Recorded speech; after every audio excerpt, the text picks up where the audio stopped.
We are USFL Network. I have a lot of feedback. Sorry, guys. We are live as always, and that makes us what? One of a kind. It's draft day, guys. It's not MLB. It's USFL draft day once again. So, how we doing? I am Good. fantastic. I'm good. Fantastic. I'm excited to see some depth pieces. Absolutely. So, to who we see on screen, there's more behind the scenes. All hands on deck for this draft. So there's other guys in the network that are working, the social media outlets to get us the picks and things like that. So all hands are on deck. We got the whole network working for us, and we're going live. We're going hard tonight. So, fellas, not only is it draft day, but it's also the final day for our hashtag Operation USFL Hunger. So this is it. So we had the guys on, those free agents. So hopefully we can see their name come up, and that's what we're hopeful for. Regardless, we need one, but we want all. Exactly. I would absolutely love to see them all get drafted. Every one of them. Each one you can make a great case for the fact, why they should be drafted. Honestly, the only reason that I say that they don't is because as far as scouting went, I don't think that these guys were really looking at people that were outside of NFL practice squads that much, or that got NFL workouts. So it's harder for the guys who have been playing in, let's say, the FCF or other things the IFL, things like that. Yeah, the IFL. Yeah. They've been looking at AAF guys. Like that, you can tell that they have scouted. They've scouted practice squads, but they haven't scouted the other alt football scene. And I think that should change in the league because there's a lot of talent that's just left out there that's not on the roster. And I think we'll see that some of these guys who were on NFL practice squads might come in and be busts because they haven't been working out. Who knows? There's a reason they were on practice squads, right? Right, and all the talent that we've seen, because we're pushing Twitter hard. You know what I mean? We're on social media 24/7 when it comes to seeing this talent. They're reaching out to us. We're seeing their workouts. We're seeing that what type of work they're putting in. I think the USFL in a way should have had that media tech guy or whoever on social media checking these guys out. Hopefully that's what they did this time around to scout these guys because there's so much talent out there. It's ridiculous. Look at the guys we had on here so far that haven't been drafted. Case in point is how many Massachusetts Pirates were drafted. That's the IFL. I really think they did stretch. They took the quarterbacks that were in the NFL. They took some stars from the NFL. But if you look at the end of the roster, it's a lot of lower division football. There's Tuskegee, Ben Holmes, where he came from. It's just smaller football. I think they have reached out to the smaller programs. But we'll see. My comeback to that would be that, yes, they got some Massachusetts Pirates, but those were guys who were on practice squads. There was tape on them in the NFL. I'm saying the guys who weren't on practice squads, and yes, Ben Holmes, but he was in the AAF, which we heard in one of Jeff Fisher's interviews that he watched that. That's why he drafted Chase DeMore, things like that. I got you. When you look at the stars, there's one commonality that I think stands out to me, and that's, familiarity as well. With the quick turnaround into the season, I think at least, Bart Andrus seems to have been relying on, guys that either had connections with him or have connections with each other, maybe to make that transition a little bit easier, just from, just a different dimension to look at it that, maybe there's something, outside of talent that these coaches are looking at to build their team. Yeah, and I fully agree with that. You saw the pictures. He drafted Brian Scott. He knew Brian Scott. Brian Scott had been in his system before, and he knew that was his guy. The next morning, Brian Scott was in their war room helping him draft. So the familiarity was 100% there. The Stars are probably the best example of that. I don't know if the other teams, other than Skip Holtz and the Birmingham Stallions, it seemed like every guy that was in the draft that had played for him, he was going to take. And Mike Rowley at the Generals, he took the oldest, most veteran team. He's got a lot of old, there's the Mauler's very young, While the Generals, it seemed like he was going after the experience. Toby Johnson's a perfect example. He even said he's one of the oldest guys in the leagues when he came on with us. So it's fascinating to watch every single team just come together and how they're going. And we'll see tonight what pieces they're going to add. So I think Toby Johnson was like actually the oldest person that I saw, which was cool. But yeah, the Generals have the oldest roster. It seems like they went for guys that they have seen perform at a higher level for a longer amount of time. And maybe that's just like a first year thing that they were trying, but I kind of like the younger guys. What's the crazy part is the coach that we think is most traditional is Kirby Wilson with the running backs and everything. He took the youngest team, which you would think would be the most college-like, the most spread them out and everything. It's crazy to just watch these teams get formed and the identities that are just being put on with the roster being on paper. Yeah, I think the Generals could be one of the better teams, barring whether or not Ben Holmes performs at the level that people think he will. Yeah. But I do see the significance of taking the older players and also the significance of taking the younger players. But, you know, I'm a gambler's guy, so I like the fact that we mixed it up a little and got a little bit of everything. So that was cool. So our power rankings, we had the Bandits, though. As a collective group, I know Philly Mike stayed with the Stars. I think he was the only homer pick. But as a group, we had the Tampa Bay Bandits. Jordan Tiamo, the team has a ton of talent on the entire roster. And I think the head coach is NFL-style play calling, and he picked players that fit that mold. What do you guys think? We got a question in the comments here. Can you bring that up, Hype? Yeah, absolutely. I do apologize. I'm working on a couple of things before we get started, so absolutely. Let me bring this up for you. Totally gotcha. He said, hello, everyone. I can't wait for tonight. I know it's off track. Now that MLB baseball is back, do you think that would make it difficult for the USFL for trying to expand their audience? It's football! My answer is no. I think no, because MLB took way too long to get their stuff together. And a lot of fans, casual fans, etc., they went ahead and went elsewhere. They started looking elsewhere. And the USFL popped up in the right time. Yes, they are back. They are going to have their diehard fans, but I think USFL is going to thrive regardless. And again, it's two different sports.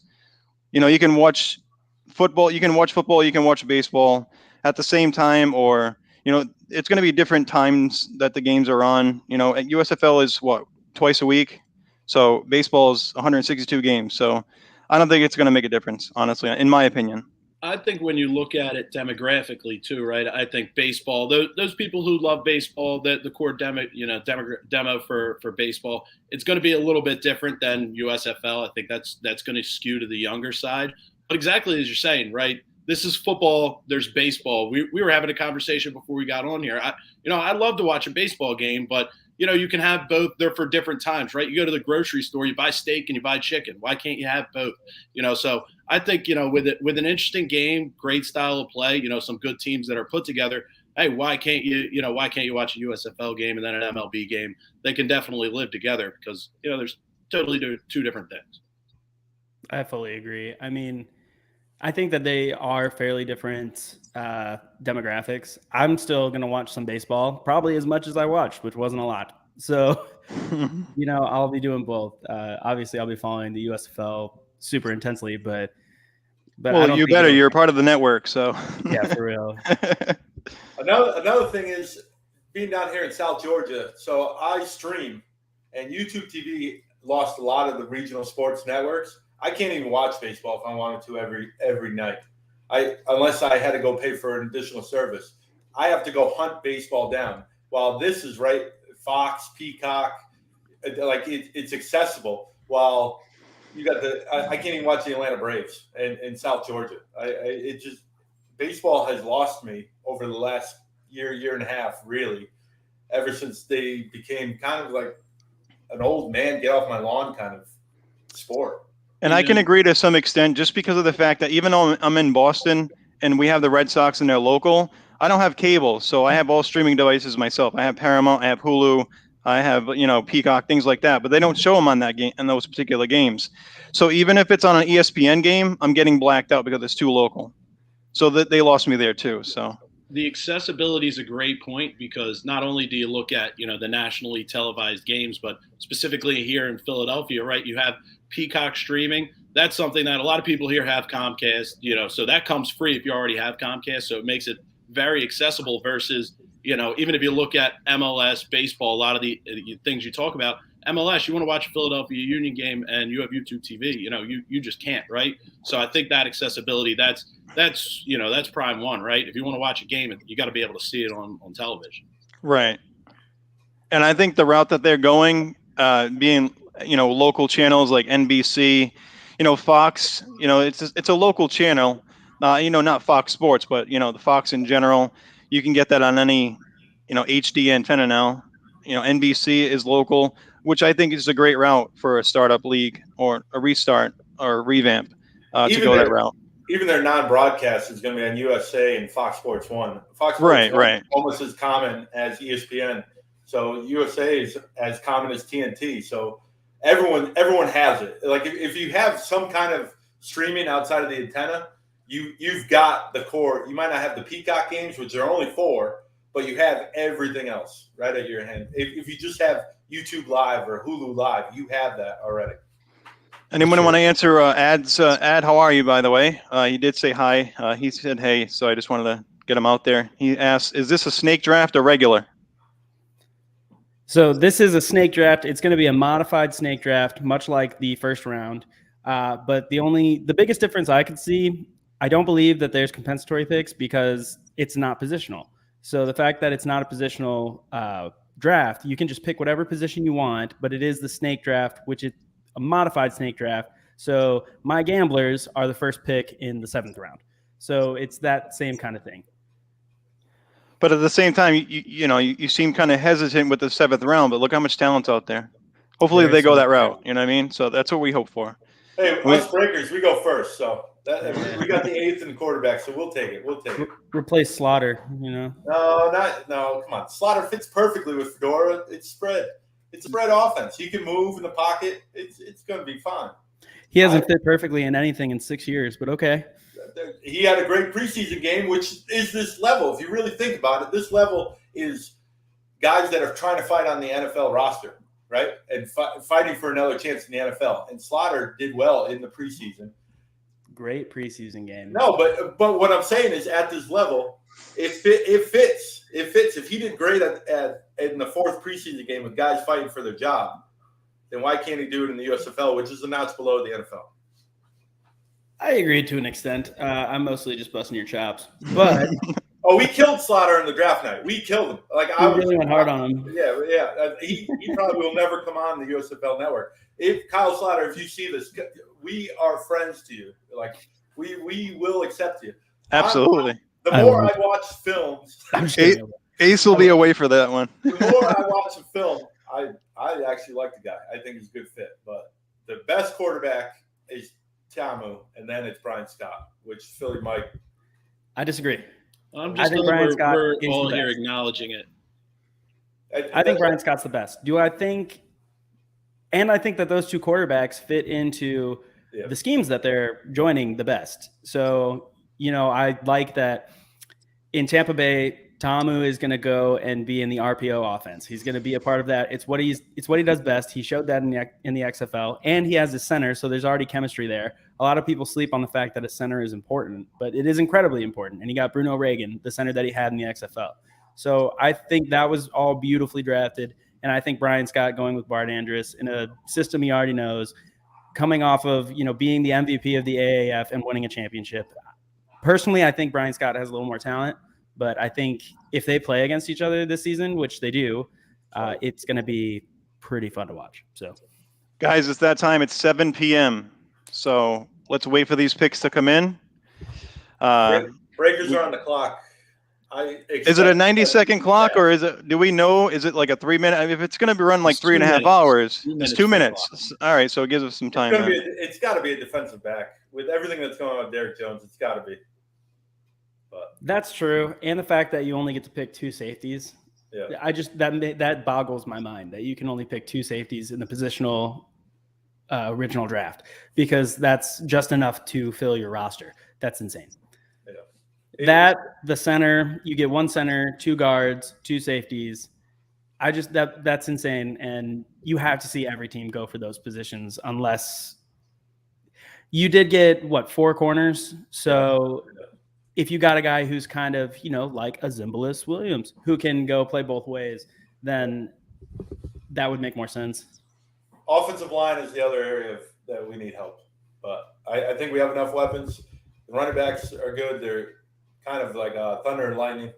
And then the quarterback, I think they're set on it. Defensive line, you guys heard Soto. That defensive line is going to be awesome. Brian Scott's going to learn the first week. And then the linebackers, the thing about like Bellamy was that first pick. He can slide to the outside linebacker. He's good enough too. So they've got some flexibility. I see them taking a D back right now, defensive back. Well, something I found interesting in the original draft that could affect how teams are picking is the fact that they took D-end edge rushers. So some teams, while every team drafted an outside linebacker, some teams got extra outside linebackers in that edge rusher round. So I thought that was cool. Where I think a lot of teams will go is possibly adding a 3rd inside linebacker that can play outside linebacker, things like that. Just filling out positions, because guys are going to get hurt. It's football. That happens. And so I think those would be smart moves. But the way that they did the original draft with the kind of multi-positions was interesting, and I think that affects tonight a lot. Versatility. Versatility is the word of the night, really. I mean, Tampa Bay, they took a wide receiver who played quarterback all through college. So they basically already have 3. Yeah. And that guy has a Super Bowl ring. So that's pretty cool.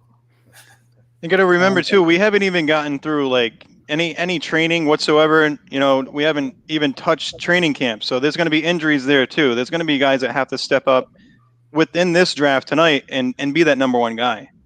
Yeah. I think that's a great point, too, that even, for some of these guys that might not get called tonight, that doesn't mean that, the journey's over, right? There are going to be injuries. And even looking at the roster, right, throughout the year, there could be injuries, and you're going to need to bring that depth back in. And just as you're talking about the position versatility, I think, when I look at the Stars roster, I think you look at some of the areas, it's kind of clear where some of these teams want to attack today, right? With the Stars, it's definitely along the offensive and defensive line. Yeah, they got great guys like Blake Camper. They got Sean Brown, along the offensive line. But, at any moment, right, a guy can go down. They need to bring that on. So definitely looking from their side to bring on some more offensive linemen or, versatile D linemen as well. And, really the Stars, one of the guys that we talked to that I want to see him get, is Cecil Cherry, as a linebacker there, because really, our linebackers are a little bit thin at this point.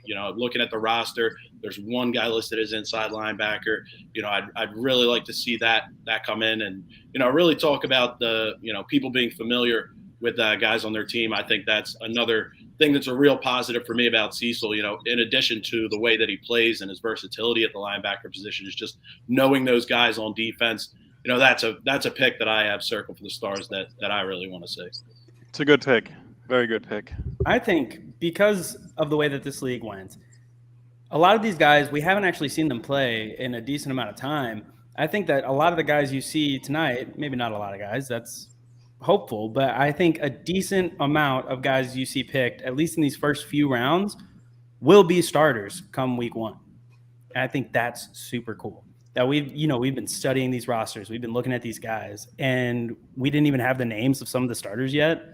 This league brings a bunch of new aspects to, just spring football in general. And I'm excited to see some of the names that are going to get picked tonight that we don't even know about. And I mean, we want to see names that we do know about, of course. We want to see Operation USFL Hunger all day long. 100%.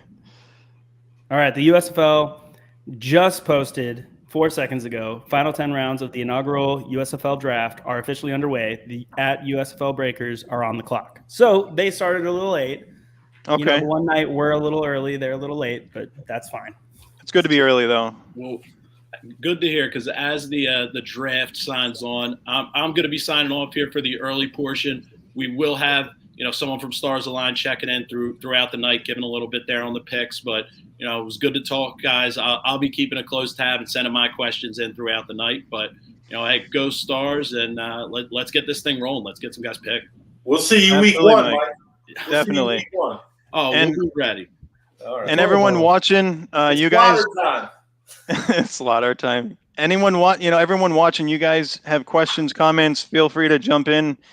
We will throw up your comments right there, and we'll answer any question that you may have as we wait for the number 1 pick.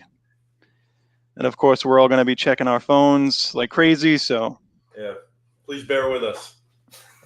We aren't going anywhere. Ace, what team do you think has the most to prove tonight?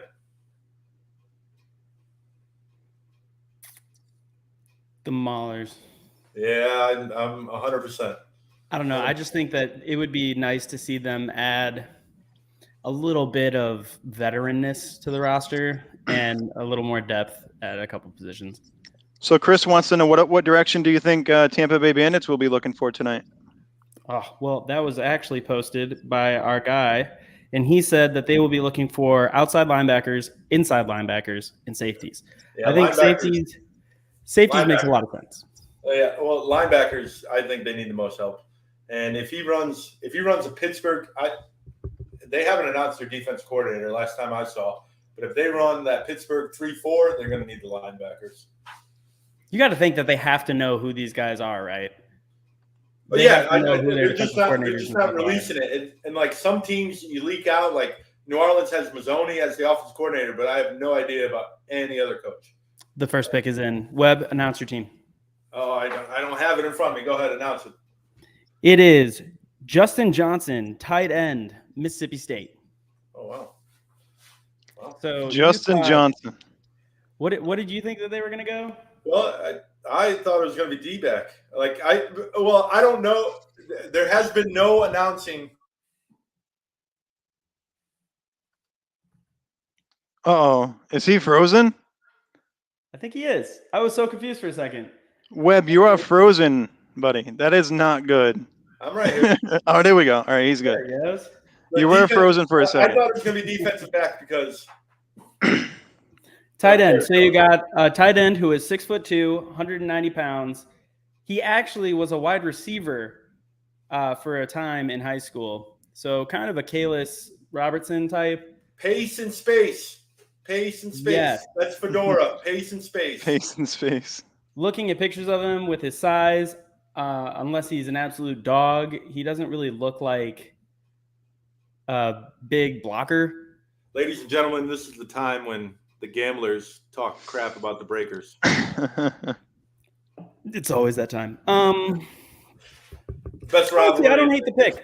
Like I said way back when we were doing the original draft, I think the tight ends are going to be super helpful in the beginning of this league. Yeah. It's a young league. The offensive line has almost no time to get it together and build some cohesion. So a quarterback's best friend is going to be a tight end on little drop-off passes, little swing routes. I think it's super good. Yeah. Have we picked 2 in yet? Not if they're gonna. I don't think so. I don't see it just yet. But someone is calling that Evan Worthington, safety, will go to the Philadelphia Stars. So if they're right, maybe we should talk to that person. Pittsburgh Maulers are on the clock. The Maulers are on the clock. All right. Traditional offense. So just to go over a little bit of Justin Johnson, looking over his Ace, you were checking it out a little bit, right? Yeah, his 40 time, he runs a 4.55. So this is kind of a receiver in a tight end's body. So that's a pretty decent pick, especially when you have a quarterback who's mobile, like Slaughter, throws pretty decent on the run. I think he's going to be incredibly helpful, especially when the O-line is breaking down the way that it most likely will. That's a good question.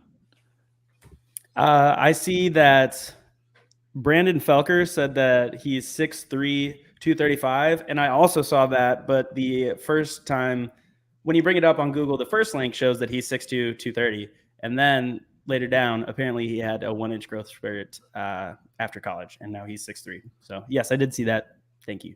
So which team won the original draft? Chris Tampa Bay. Yeah, Tampa Bay. It's number one in our power rankings. Like, Yeah. Oh, yeah. They had 4. So 9 people voted, and we had 4 first place votes for them. Like Yes.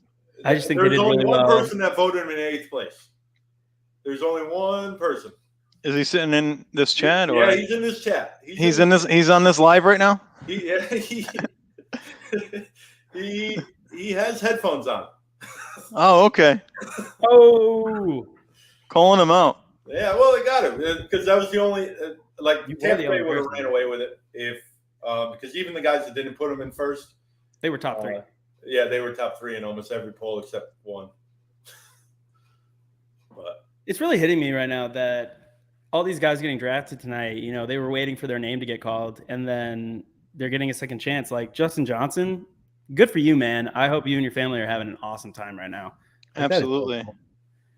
That is so cool. All right. Pick 2, the Maulers. Who wants to announce it? I don't even have it up. I'm so sorry. I don't have it up either. Ethan Westbrook, West Texas A&M, defensive tackle. Oh, wow. So that makes sense. They went and they're toughening up their defensive line. Let me look him up a little.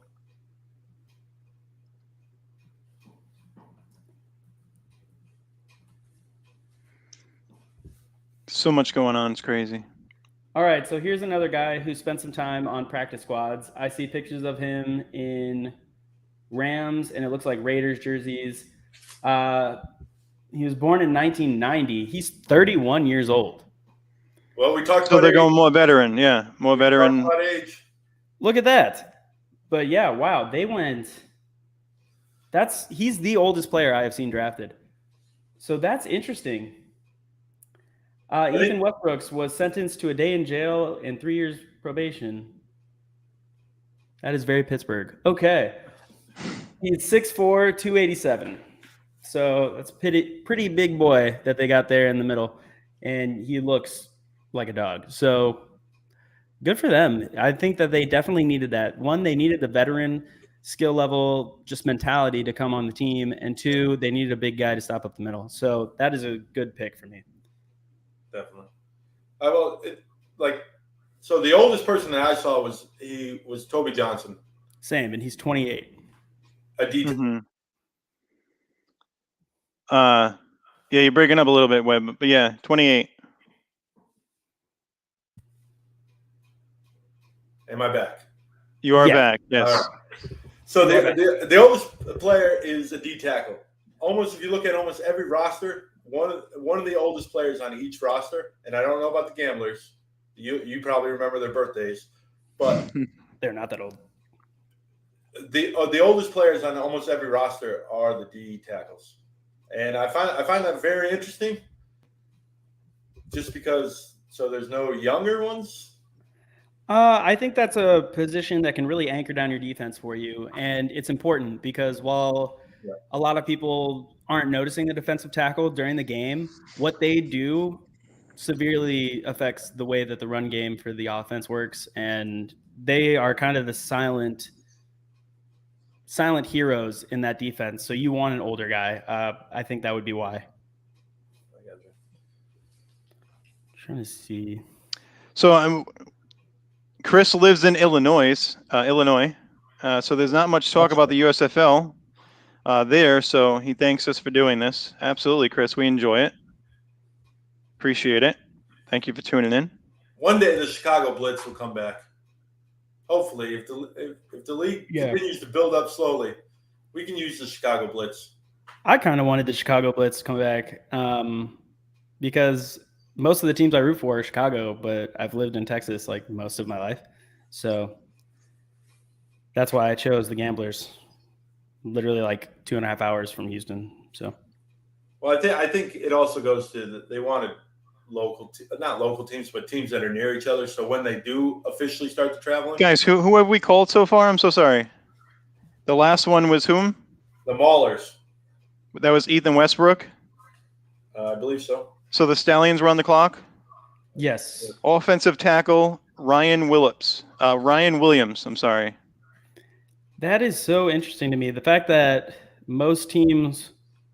Oh, And so we you got a got bit. We got a bit. And then you got, wow, they are shooting them out rapid fire. Yeah. The Number Gamblers, 4 overall. You go for it. we took Josh Avery, Southeastern Missouri State, defensive tackle. Let's go. All right, I'm in.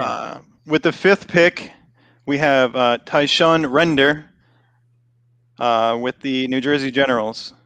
Mid-Tennessee defensive end. So, I mean, I don't know if this is going to go that long because it's still, it's going pretty quick. It's going pretty quick, but I also think it's interesting. We're seeing a lot of defensive line. So I think as they were... 6th pick in is as well. We have the Philadelphia Stars at number 6, Gunnar, Gunnar, so it's more of my style, Gunnar. Vogel. So far we have literally just seen offense and defensive line and then a miscued outlier tight end for the Breakers. So everybody is probably looking at it and they're thinking, these are the positions that we're going to have the hardest time with in the first few weeks. And especially on defensive line, you see a lot of different packages. You see people switching out every couple plays to make sure you have a fresh guy in there to pass rush. These are smart moves. You're seeing a lot of cool things. I'm excited for it, although it's not as exciting, but good for these guys, and I hope they are super excited. Yeah, absolutely. All right. I think it's slowed down a little bit. We have the Bandits pick. Yeah. Offensive tackle, Jaron Jones, Notre Dame. So just keeping on track with the offensive tackles. I do think it's interesting that we haven't seen, nobody went for a guard, nobody went for a center, which are the ones that you literally only have one of for each slot, but they're going for tackles. And that either means that these guys are Tracy Burdett. These guys are maybe more versatile. They can play at the center. They can play at guard, or they realize that the tackles they already drafted could do it and step in. Oh, here we go. The Michigan Panthers have selected Warren Saba, defensive back, East Carolina. Got an ECU guy, first defensive back. And that makes sense because I don't think the Panthers passed for a compensatory pick away from any offense or defensive line guys. So it makes sense to go for a DB. Although I do think it's interesting that it says DB and not safety or corner. So they probably went for a guy that's more nickel, more versatile, can play anywhere in the secondary. That's a good pick. I'm going to look him up. And this is where we're going to get our depth. You know what I mean? What we were talking about earlier, this is where we're going to get everything that is the missing pieces to complete an offense or a defense. So, I totally forgot what I was going to say. Right. So the teams that you saw take compensatory picks and fill out other positions because maybe they saw those as more important in their schemes, they're going back and they're filling those slots that they skipped for the compensatory pick. Right. And that's another cool part of this draft process and how they did the positional draft and how it affects everything else afterwards. So Warren Saba, I'm probably saying his last name wrong. I apologize if he ever sees this. He's 5'10", 187. So that is kind of right in the range. If you're 5'10", 170, it says cornerback on Google, but the fact that they put DB, I assume that he came into the draft and like Zimbalist Williams, like other people you've been seeing out there, he said, I can play both. And that's smart. Make yourself more desirable. Make yourself look like you can fit into any scheme. And I think that's probably what he did. Here, let me see if I can pull this up. We got a 17-second ESPN video of him getting an interception after this ad. Can you throw it on the screen or no? I don't know if I can actually do that. Do you just click share? I don't think so.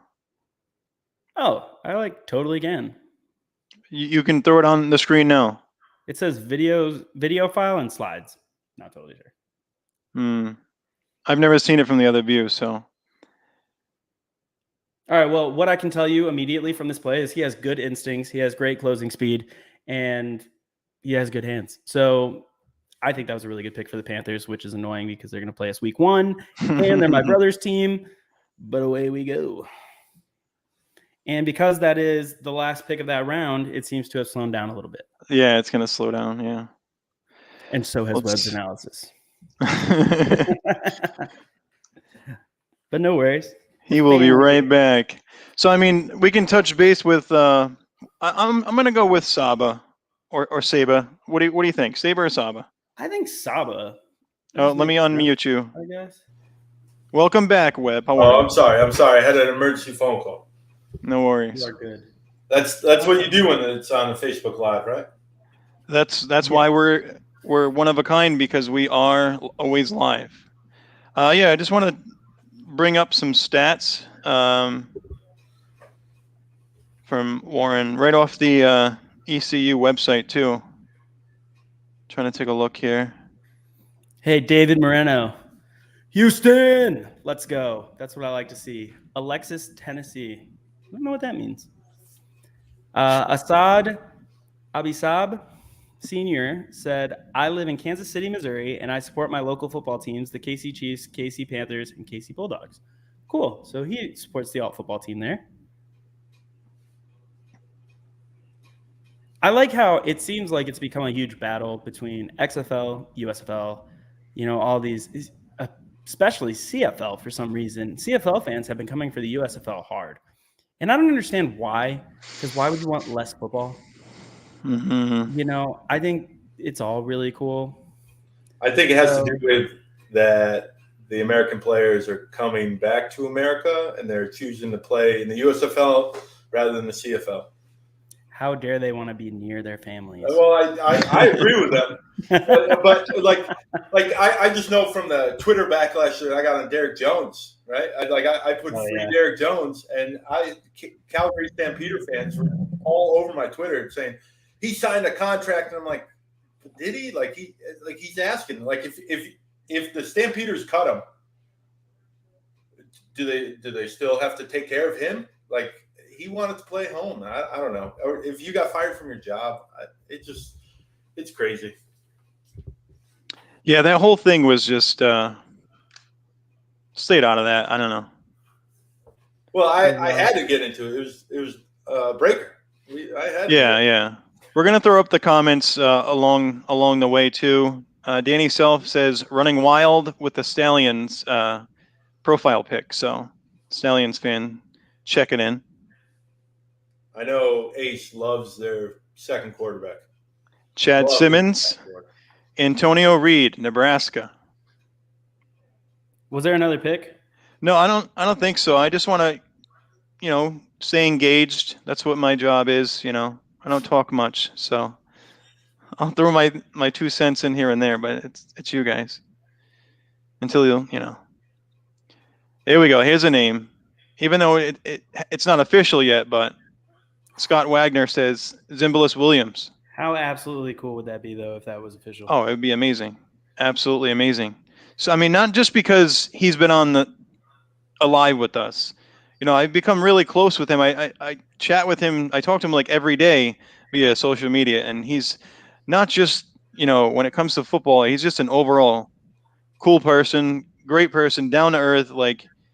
It's just... It would be something really great to see, and I'm rooting for him all the way. 100%. The guy, I mean, if you listen to any of his interviews, if you watch him, wait, is that actually Reggie Corbin who said "Let's go Panthers"? So, Panthers second round pick is in. The position they have, it's offensive guard, so offensive line, offensive guard. See, that's what I expect. Mayu Tuhema. It's tough. It's tough to pronounce. There's no picture of him either, so if we can probably bring him up and see what he's got going on. Maya. Go for it. Tuhema. Maya Tuhema. I'm gonna go with it. There we go. I think that's it. Another guard, offensive line. Offensive line, yes. So they went DB just to get a little splash, show it off. We got this exciting skill player. And then they got the guard, which they needed because they had the back-to-back picks. So it makes more sense now. I did think it was a little interesting that they went with the DB with their first pick. It's Fisher. Fisher was an old DB. Was he really? Yeah, with the Bears back in the day. Oh, my gosh. Everything I learned about him. I want to go with Tuhumer as well. Sorry if I cut you off, guys. He did go undrafted in 2018. He did attend the New Orleans Saints rookie minicamp also in that same year in 2018. That year he signed with the San Antonio Commanders of the AAF. Then he was injured. He was on the injured reserve list for the beginning of the 2019 season. Then he was promoted in 2019 as well on March 4th. And then, of course, we all know what happened with that league. It ceased operations in April of that year. 2019, we're going to stick with 2019 as we roll along with Tomei. I'm just going to botch the name. It's just not even worth it. Let's see. What do we got for him? Got another pick? Okay. And I'm already Googling him. Quentin Meeks from Stanford, defensive back. So the band. I recognize that name. Yeah. So give us some details, Ace. All right. So he's 25. He's literally like almost a month to the day older than me. He played at Del Norte High School in San Diego, California. His college was Stanford. And then he went, I believe, undrafted in 2018 to the Jacksonville Jaguars, then moved to the Chargers, the Jaguars again, and then the Titans. Yes, he was an undrafted free agent in April 30th, 2018. But on Wikipedia, it puts an asterisk next to their name if they are only an off-season and or practice member. Mm-hmm. And he does not have an asterisk on his NFL career until 2021. And I think that is why I recognize his name, because I love football. I watch every NFL preseason game I can. And I remember this guy, and I'm jealous. I think the Bandits just keep doing well in these drafts. And it's really Here we go. So the Stars went with an edge rusher fullback / Yeah, I don't know. It's odd how they do that. Yeah. Adam Rodriguez. What? That's how they're considering these guys. Weber State. So we talked about earlier about the small schools. They're giving the guys a shot. Yeah, they're pumping them out once again. So if we go quick, we do apologize. Adam Rodriguez was the last pick for the Stars. We have for the Generals, Christian Tutt. Cornerback and returner. Yes. I do think it's kind of awesome the way that they're showing all of the positions that they can do on the field. The versatility, yeah. Yeah, they said DB because he's going to play nickel, corner. He's going to play safety. And then this guy is showing, yes, they're picking him specifically because he's a returner and a corner. Mm-hmm. Special teams. It's important. It's very important for the game. Versatility is the key to this league. Yes. It's 100% the key to this league when you have the smallest roster size of any alt football besides maybe the FCF because it's only like 7-on-7. Yeah, it's kind of crazy. That's the reason why, like, I was expecting offensive line, defensive line, because those are the guys that get banged up. Come on, gamblers. Who we got? So Kelly, she is a part of our brand, a part of our network, Kelly Brand. She had, posted up round 2, pick 12. She had, if she wants to continue with that, that's going to be great. We can just throw it up on the screen. That would be awesome. Just so as these picks, get pumped through, so we don't, lose touch and skip over anybody, because they are pumping like fire. Next pick is in. Ace, do you want to call it? Next two are in. All right. So the Houston Gamblers, in the spirit of versatility, have picked Christian Sicoli, offensive guard, offensive center, and defensive end. There we go. What can this guy not do? He's also going to call plays on the sideline. This guy is insane. That is amazing. I love how they're doing that. And Scott, believe me, if I could, right now, Zimbalist would be on a team. He would have gone within the first round. we 100%. wouldn't be waiting. We got the next couple of picks in. Webb, I don't know if you want to take this next one or you want me to throw it out there. Did we already announce the next pick? No. JoJo Tillery, safety out of Walford, going to the Stallions. Brandon has him listed at 245. He's 24. Is that right? 24 years old, 5'11", 205 pounds. So he's a young kid. And I think we should throw out there too with the pick. They have his picture in a Titans uniform. So another NFL most likely practice squad guy, sticking with what we've seen. Right. I want to know his 40 time though, so I'm going to look him up. Also, I like the last name Tillery. That's cool. I dig that. All right. So Brandon also mentioned. Brandon, thank you so much. You got a pick in Week 1 preseason game. Very nice. So JoJo Tillery runs a 4.63 to a 4.72 spread on the 40-yard dash.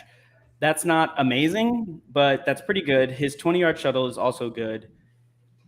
And he benched 14 reps at 225. He's got a good vertical. So he's an athlete. He's not the fastest guy out there, but I assume he's probably going to hit pretty hard. We have the next pick for the Maulers. It is Keith Gibson Jr. Dude. Cornerback, athlete. Like, isn't that great? That's so cool. Everyone's an athlete, of course, but I love how the versatility is going to be amazing. These guys are going to be all over the place. I love that. Which also calls for more injury, though. If you're going to, the more versatile you are, the more prone you are to injury. So it's just they're being smart with the guys that they are choosing right now. You know, they're getting that depth. I agree. Do we see specialists getting drafted tonight, like punters? Meaning, Punters, long snappers. I would say that they need it. I agree. Like we talked to Ankle. Yeah, Ankle. It's a skill. He made a great point. Made a great point. I mean, but he did mention being a punter and a kicker. It's tough. You know, you're switching up your whole game. You know, instead of that ball being planted, it's just, you know, it's that hand to foot ratio that he had discussed and talked about, and you know, laces in, laces out. You know, it's the whole aspect. There's two different things, two different aspects of the game. Even though you're kicking the ball, it's different. So, but of course, they definitely do need it.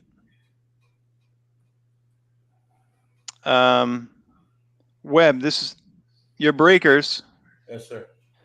Have announced their second round pick, 16th overall. Do you see it, or you want me to go for it? Go for it. All right. So it's also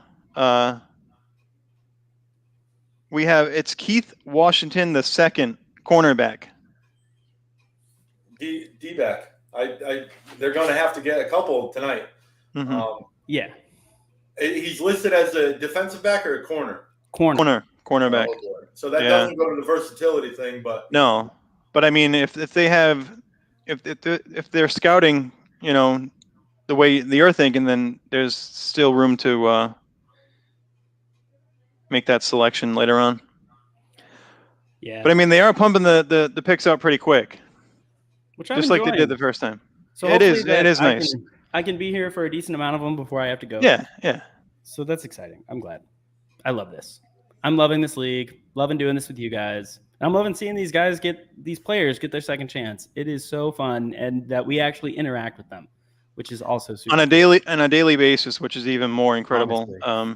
And they reach out, and it's just couldn't be more humbled, because you wouldn't see that in the NFL or any, you know, other professional league.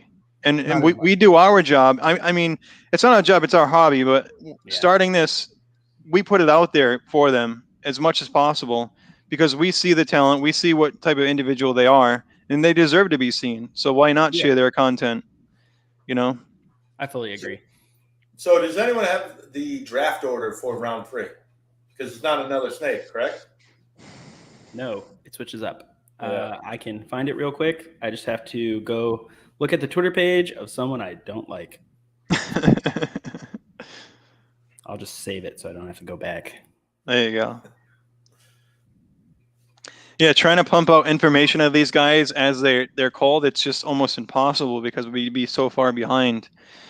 Once you look somebody up, and if the name's not known, it's just hard to go ahead and keep up because we'll be so far behind. We are in round 3. First up is Tampa Bay. Second is Philadelphia. Third is New Jersey. Fourth is Michigan. Fifth is New Orleans. Sixth is Houston. Seventh is Birmingham. And eighth is Pittsburgh. Oh, boy. All right. We got a question in the comments. Chris Gaulick, if I didn't say that right, can you type it phonetically for me so I can get it correct? It means a lot to me. He said, do you guys do a weekly podcast about the USFL? So stay tuned. The USFL Network, as Hype is probably going to pump out information, we are going to be doing shows. So Hype has an upcoming podcast. I don't know if he's named it yet. It's going to be the State of the USFL Network because basically I am USFL Network. You guys are USFL Network, but because I started it, with Webb went on his own, but I just stayed USFL Network because I didn't want to follow a particular team. I wanted to follow the entire league. That's what my mindset was. So my podcast will be recorded on Tuesdays. It'll be called the State of the USFL Network, and it's going to focus on you guys. It's going to focus on projects and interviews that we have coming up, things like that, where we stand as the USFL Network, and just a lot of information of the USFL and the network, just everything all around. So that's my end.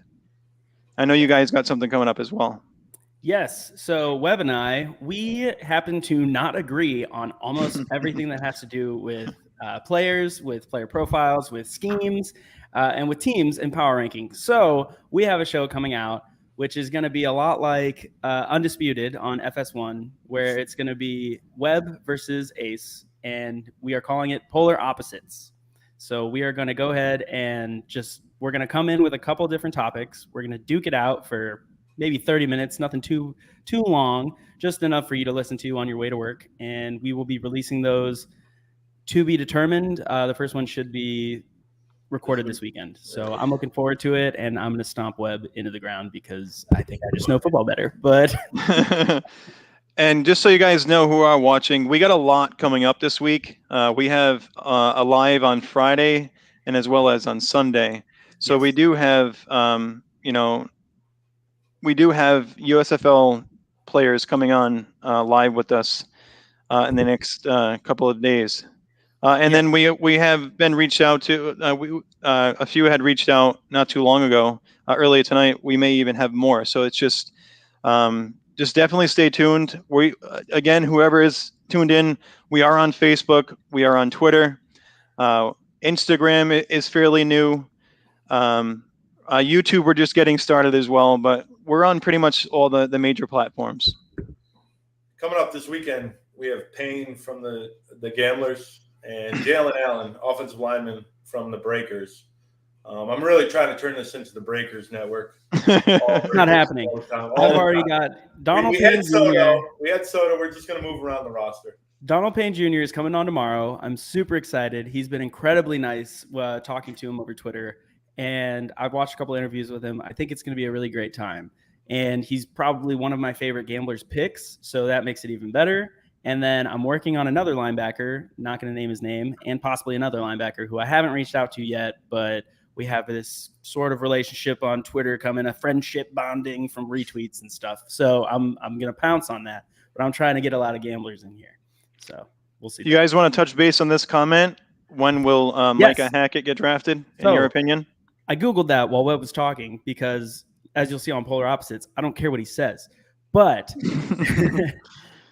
Micah Hackett is a linebacker from Mary Hardin Baylor, which is actually 40 minutes from me right now. I went to Baylor University, and they're a sister school. They play D3 football, and they have won multiple championships. I think there's a decent chance, but I think it's about as decent of a chance as everybody else in the draft. I don't think that we can predict. As you saw if you watched our live in the first draft, it's just impossible to guess who's in the draft, who's there, what talent there is. And so my answer is as good a chance as literally everybody else. I just don't know. All right, but we do have our next pick. We actually have the next 3 picks right now. So I'll go with the first one. It's for Tampa Bay. The Bandits, they select what is that? Is that off? I need my glasses on, but I believe it's offensive Center. Offensive line. Is that also nose tackle? Nose tackle. So talk about versatility. Round 3, 17 pick overall, Matthew Burrell Jr. So, I mean, that's like the last time I heard about, a player playing both positions professionally, for me personally, was like a Troy Brown for the New England Patriots. Charles Woodson as well, but I mean for myself, because I'm, a big Patriots guy. So I remember Troy Brown later on in his career with the Patriots going on both ends of the, in game, and it's just incredible. So I don't know, as far as the versatility with these guys, is it going to be they're going to play one game in one position, or are they going to switch out, during the entire game? Depth. This is the depth pieces. I would definitely assume that it is depth. It is that the first position, so offensive guard, offensive center, those are going to be his positions. But if he does need to come in at nose tackles, say they have 2 guys go down and they need to fill it in, if he's starting on the offensive line, he's already on the active roster and in a uniform on Saturday or Sunday, so he can jump in. I think that's the thought process behind it. The next pick was the Stars. They went with Lene Maivava from Arizona, offensive tackle. So we're seeing a lot of people, all the teams obviously realize that offensive line wins championships. So unless you're the Dallas Cowboys. But I think we're going to still see many more offensive linemen to come. It's just such a crucial position and so easy to get hurt at. So absolutely. I'm going to go with the next pick for the Generals. This is a very intriguing one for me. Position is strong safety / linebacker. It is Mike Bell for the New Jersey Generals. So, again, versatility. But, I mean, those 2 positions alone, you're going to play linebacker and then strong safety. I mean, that's yes. That is not that uncommon. Actually, the person that we're going to talk to tomorrow, Donald Payne Jr., he came into college playing strong safety and then transitioned to linebacker because they are fairly similar positions. When you're playing strong safety, you're going to drop down into midfield. You're going to come up. You're going to make big hits. You're basically playing linebacker with less blitzing and a little more coverage. So it makes sense if you add a little weight and you keep your speed, then you can play both. So that would be why I would say that isn't as surprising to me, but it also is incredibly exciting. And I'm so annoyed that the Generals keep getting these cool players that I like because I refuse to root for New Jersey. But then the Panthers selected tight end Marcus Baugh from Ohio State. The Ohio State, yes. Ohio State University. Yeah, and I think that's a good pick. If you're coming out of any skill guys from Ohio State are going to be good. They're going to be good picks. So I think that's a great one. Chris, Brian Urlacher, yes, the best player ever to come out of New Mexico. Brian Urlacher played safety in college, came in, gained weight, and was a Hall of Fame linebacker. Another fantastic example. Were you surprised I knew that about him? I am a wealth of useless knowledge. All right, we got... It's not useless, man. It helps us here. That's true. It helps us here, and I love it. But we have a Breakers pick, and I like this pick for you. Oh, yeah. Announce it. Do you have it? I don't have it yet. Oh, all right, well, I'll shoot it out for you. It's going to be running back TJ Logan Jr. Fedora. That's a good pick. 2 running backs were selected in the draft, right? You may have went and got a fullback or something instead of a tight end, but as far as traditional running backs, you only got 2 per team. And I think 3 is the magic number. It's the comedic rule of 3. I think it's the running back rule of 3 as well. I think that is a smart pick, building depth in the background. Like I said, tight ends are going to be super helpful. Running backs are also going to be super helpful. So, Ace, we got your gamblers. Do you have that pick? Oh, I'm about to. Before he announces it, the Breakers right now, before going into this, we had Rose as the fast, catch it out of the backfield kind of back. And then we had Jordan Ellis, who is the power in short goal line situations. This guy's another one like Rose. And so it's going to fit the pace and space of Fedora. So it's another perfect pick by my New Orleans Breakers. I like the pick. I got to say, I don't like the Breakers, but I like the pick. But then coming up, round 3, pick 22, we have Malik Harris out of Incarnate Word, defensive end. No picture, but I think he's going to be a dog coming in and being on the Gamblers. Why? Because we took a gamble on him. Let's go. All right. There we go. Do you want to take this, Webb? Do you have the Stallions pick? You always give me the ones with the tough names. I'll do it. Right you froze, so that pick is Dondre Tillman. And I'm locked. All right, now you're back. You're back now. I'm like, oh my God, he's frozen in the middle of it. DeAndre Tillman from IUP, defensive end. Stallions, they went a lot of small school in the first draft. They're continuing it. Skip Holtz, he's probably out of all the coaches that I've learned about in this USFL, Skip Holtz is the guy that I'm like, man, this guy's pretty cool. This guy loves coaching, and he's excited about drafting, and he's putting the team together. The Stallions ranked low in our power poll, but I think it's because a lot of guys weren't known publicly, like they weren't famous.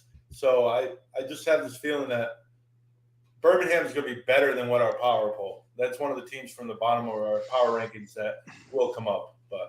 And a lot of it has to do with chemistry. Like I said way back, chemistry. There's a lot of. So that was the end of. Before we finish up the third round, I'm going to go ahead and announce the last pick for the Pittsburgh Maulers. Dale Warren, outside linebacker. So looking at the draft picks from round 3, you had offensive lineman that could go on the defensive side, a big guy, offensive tackle, a safety linebacker / tight end, running back, and then defensive end, outside linebackers. Defense is going to rule this league. It's as simple as that. I think so, yeah. Offensive line and defensive line are the most important parts. And if you get versatility out of the rest of the defense, you're going to be fine.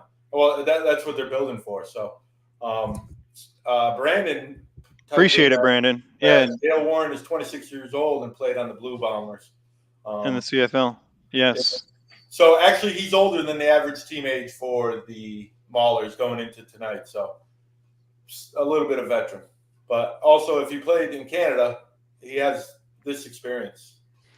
So here's a good one. I think we've already had this out there as far as a poll. I think we all chose. I went with the Breakers. I love the Breaker blue, but I also enjoyed the Maulers colors too. That purple. I don't know. It just I don't understand the Maulers pick, but the Breakers were my number 1. My number 2 was the Panthers, and my number 3 was the Gamblers. I'm not a Breakers fan. I'm not liking the Breakers, but I do love their helmets. I think they're beautiful. It's a thing of beauty. Not only are we going to have the best looking team, but we are the best team. Simple as that.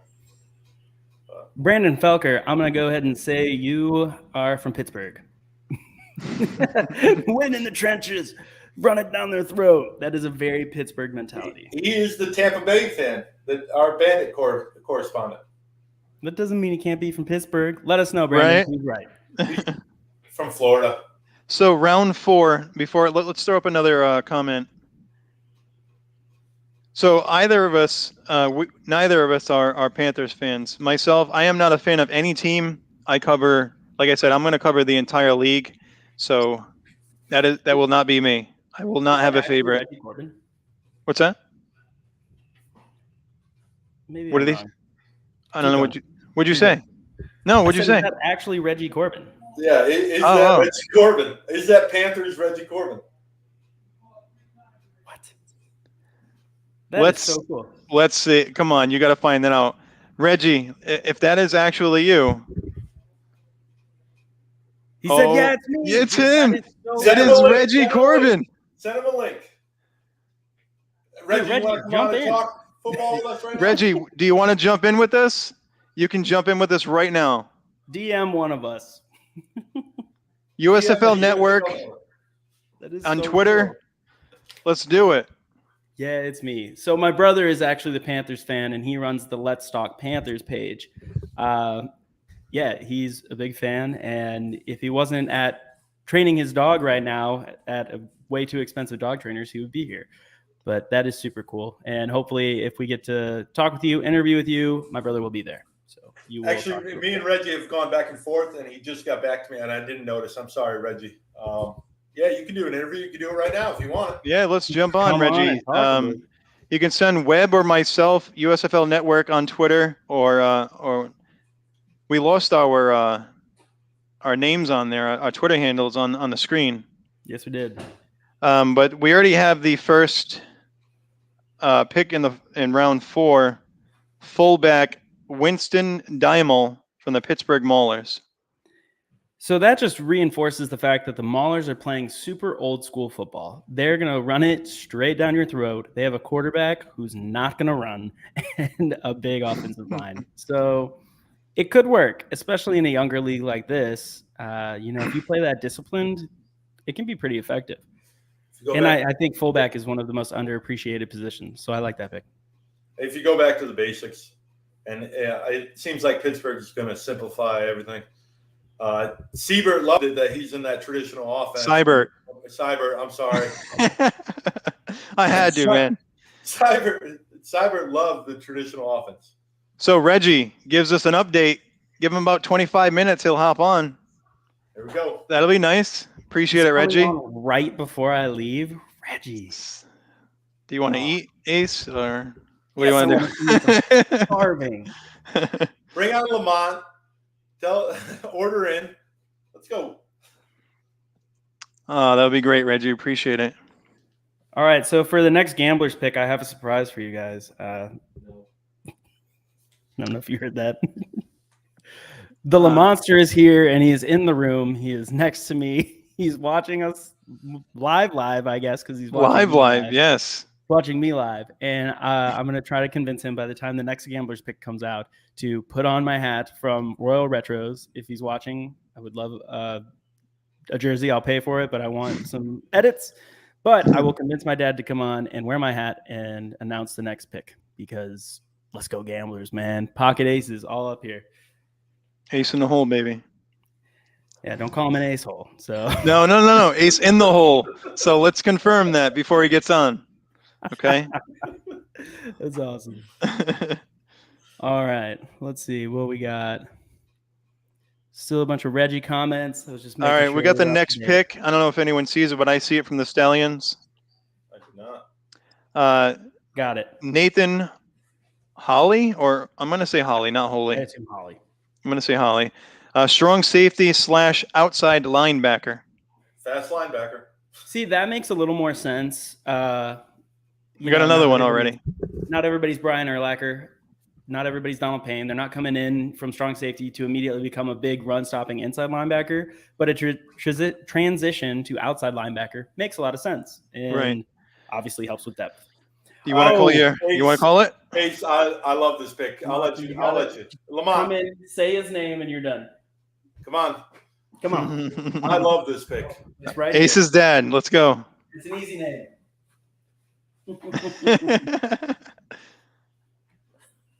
Hello, all. Hello. How we doing? We're doing great. So the pick for the Gamblers is Micah Abernathy, who's a cornerback. Out of Tennessee. Great pick. Okay. Very good all I pick. know about it. That's great. I love it. Got hat hair. I love my dad. He's so cool. He is. He's a great guy. Got to have him on more often. So fun fact, part of the reason I wanted to do this, I wanted to do this because it was fun, but part of the reason that I wanted to do the player interviews was because I imagined sitting there watching a Gamblers game or any USFL game with my dad and being like, hey, I know that guy, and how cool that would be to be able to talk about that. So that's part of the reason I really liked this. So, but we appreciate that you had reached out when you did, and everything came together like it did, and we built a network.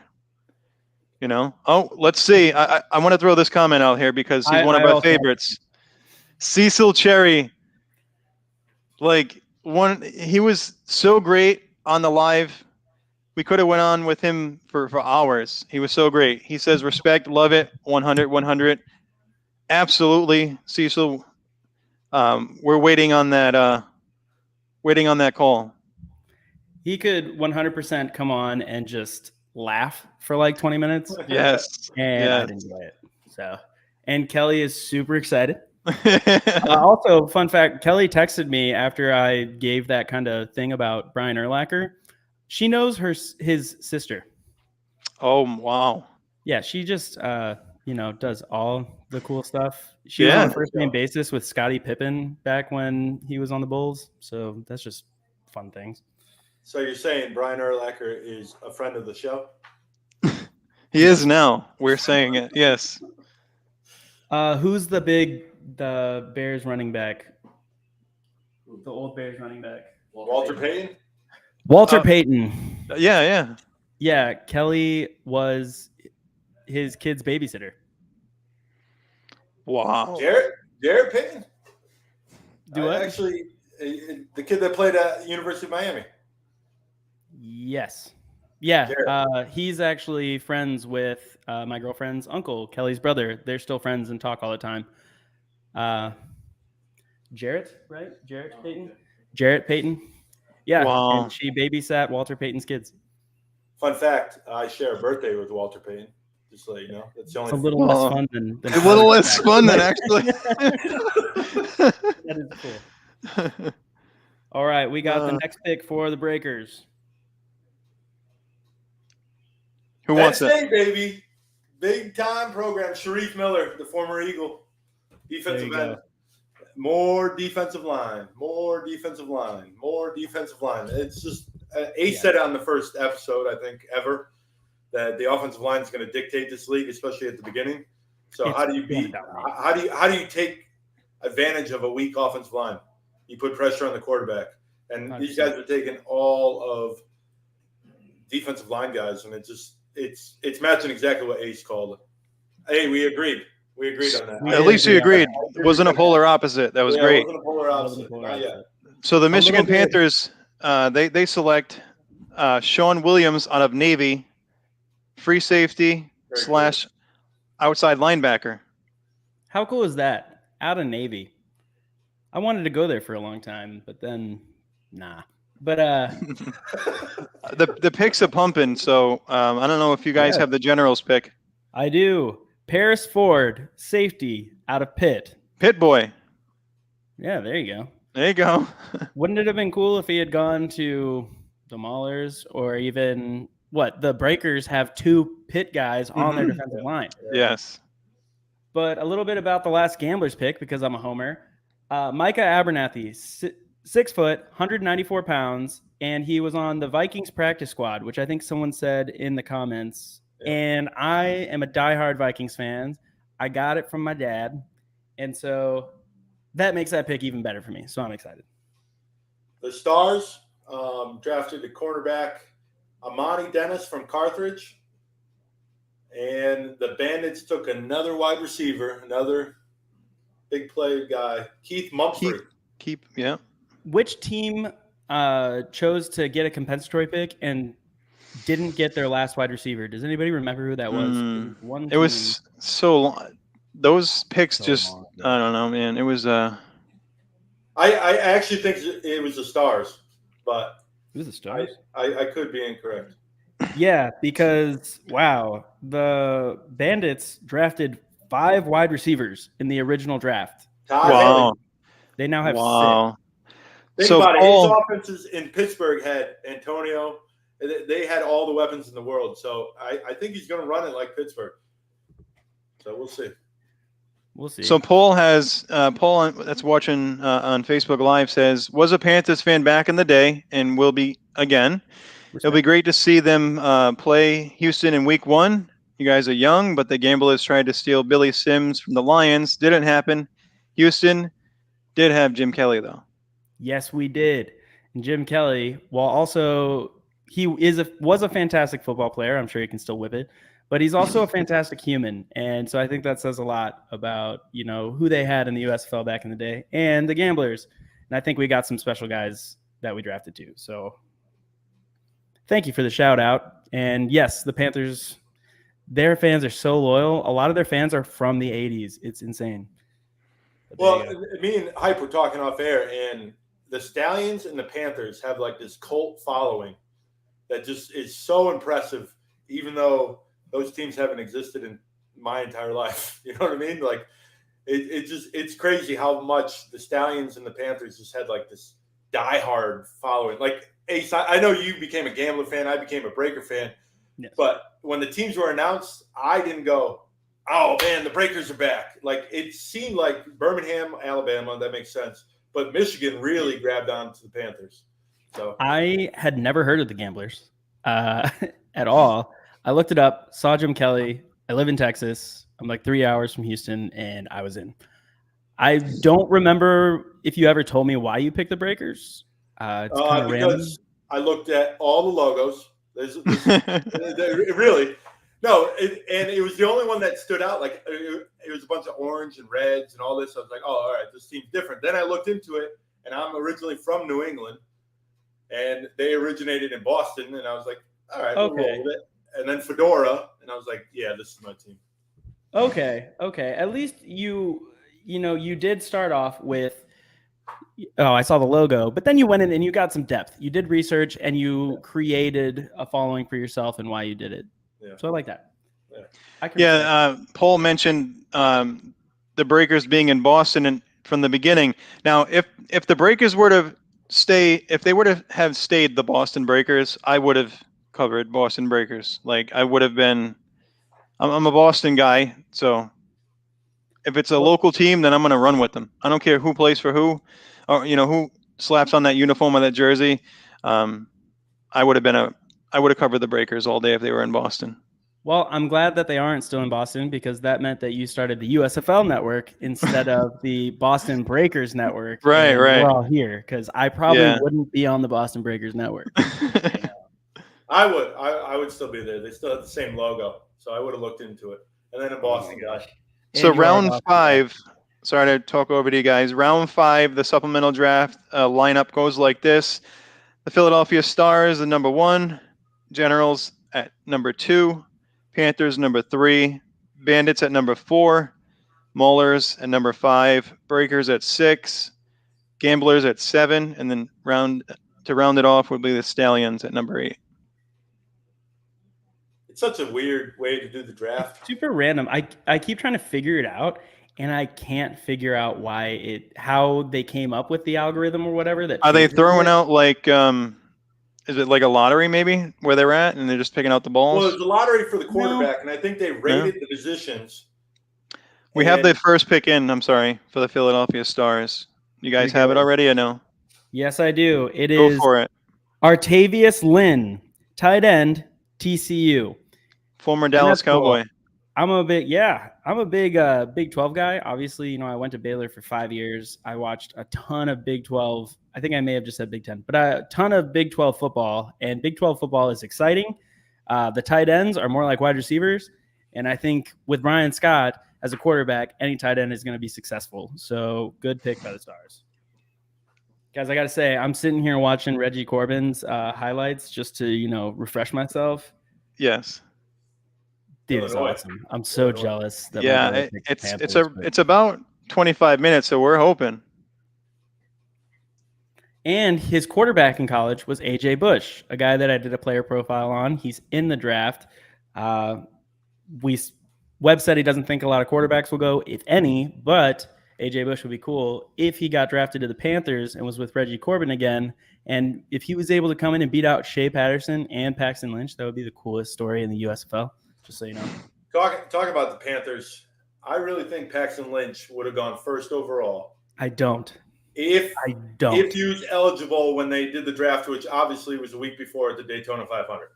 Okay, but then he was still there that whole day. No, I think Jeff Fisher. I think Jeff Fisher would have taken him first overall. I'm not saying. I think he's going to be the opening day starter for the Michigan Panthers. I really do. Oh, well, let's. There you This is go. breaking for me. Because we had Devin on. Yeah. So the New Jersey Generals have selected Brock Miller, Southern Utah punter. Punter. Doesn't say punter / kicker though. Just punter. Just punter. Because I believe they already drafted a kicker. If I pull up. Well, I mean, we had speculated that some rumors out there that they would handle both positions. That's interesting because they drafted both a kicker and a punter in the original draft. Wow. The Generals did. Yes. So the fact that they're going back to punter either means that there's an injury we haven't heard about. Maybe they didn't like him. Who knows? Maybe they just really wanted a punter battle. I don't know, but that's interesting. Oh, the Michigan Panthers, they have just selected round 5, pick 35. They selected Cameron Scarlett, running back out of Stanford. And I remember that guy, and he's good. The Panthers keep making good picks, and it just makes me more and more upset. A lot of speed. So much speed, which is the way the Gamblers drafted their defense. So I'm super excited about that. But our offense isn't the fastest. We have, a little scat back and a power back. We have Clayton Thorson. Just you can only hope to contain him. I don't know. The offense doesn't excite me as much. All right, let's see. Cameron Scarlett, isn't he more recent? I think he's 2020, isn't he? Let me double check. So Kelly, he's 25. So Kelly had posted. I'm so sorry. Kelly had posted. Welcome to the Generals, Brock Miller. Now it has a like a website or something. Is that from our Twitter? Like our comments? Are we receiving? Because we can't see the Twitter comments. So I was just wondering if she can. No, so I can tell you exactly what she's doing. She's copy and pasting the tweet when they tweet about the player. And when you do that, when you paste it in something else, for some reason, it automatically puts a link. A link on it? Okay. I want to say it might be the link to the tweet itself that you just copy and pasted. Cameron, go back to Cameron Scarlett. He finished at Stanford in 2019. Okay, so he's a little more recent than a lot of the guys we're seeing. So they got a younger guy, which is cool. The Bandits have just chosen, and they went with Tyler Rauza, kicker out of Boise State. Yeah, and just like Brandon's mentioning on the comments here, more kickers, and I think this is it. I guess they have that strategy for these next couple of rounds, special teams.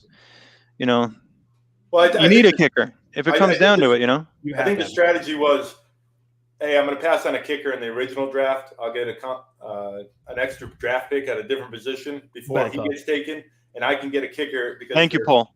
They're closer together on skill level, and I think tonight is about versatility and then filling the holes. That's all it is.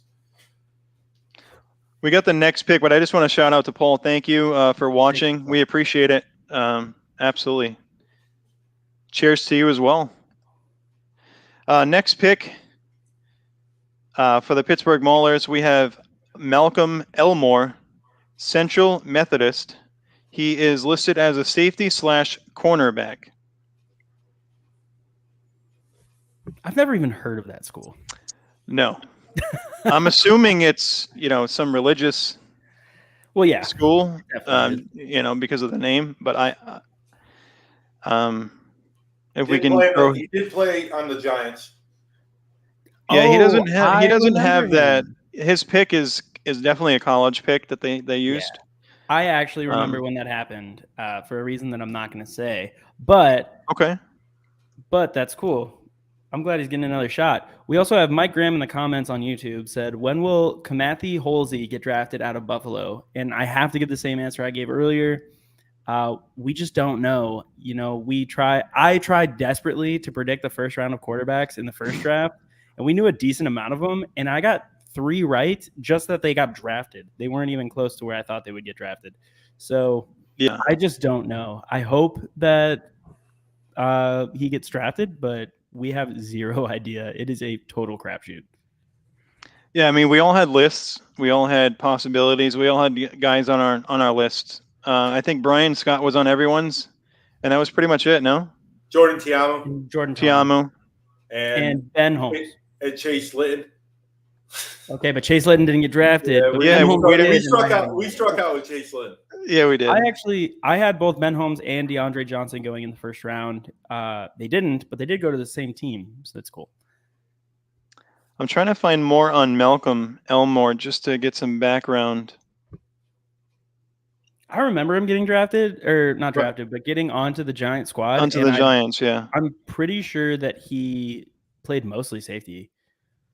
So let's see. Gonna go on Fan Nation for the Giants, just to get some info on him. He finished his final season at Central Methodist with 58 tackles and a team-high 4 interceptions to bring his career total to 133 tackles and 8 interceptions in 4 years. That's not bad. Not bad at all. That's not bad at all. All right, was that the last pick of that round? No. No, I think No, because 37. no, because the Breakers, Gamblers, and Stallions are still. Come on, Gamblers. I'm waiting for like just a cool pick of someone that I actually know, you know. I'm waiting for one of the Operation USFL Hunger guys, you know. I mean, we got a long way to go. I mean, it is already the 5th going into the 6th round, but you know, we still have opportunity there. Who wants to try this first name that just got? Oh my drafted by the goodness. Breakers? I mean, I can do the last name. Well, so can I. All right, so I'll take a shot with my Bostonness. We have, I'm gonna say Ashari. I think so. Ashari Crosswell, safety out of Arizona State. Do I have? Let's see. As you guys look at the next couple of picks. Yes. So my Houston Gamblers, following suit. It seems like all the teams are kind of drafting very similarly. Very similar. Sorry, that was grammatically incorrect. But they drafted the running back, Devois Wally Haley. I'm so sorry. Out of Arkansas. And while I do like the 2 picks that we had for running back, we had Dalen Dawkins and Mark Thompson, I want to say. I like those picks. I think it's hard to do a successful offense when you only have 2 running backs. If one goes down, you are SOL. So I like the fact that they took Devois. I will figure that out. But I like the fact that we took a running back. And then you have another running back to the Stallions, Jordan Chun out of Troy. You don't see a lot come out of Troy, and I think it's cool that he got drafted. His photo actually has the Dallas Cowboys, so he has played preseason football. Yes, he has. So he's got at least some recognition within pro football, which is always good and kind of runs with the fact that we thought a lot of them were drafting with guys that they knew the names, that they could see how other NFL level coaches had ranked them, you know, given them chances, things like that. And I am going to look up Devois. And his name is so interesting that I got halfway through and he's there. All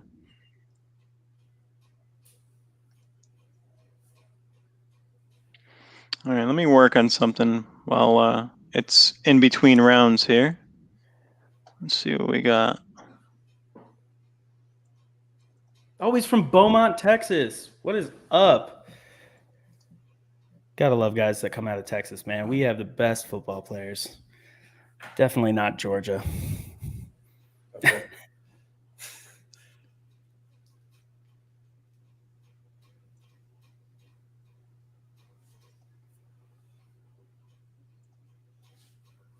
So to recap, round 5, we had 3 running backs, a safety, a kicker, a punter, a tight end, and then a safety cornerback.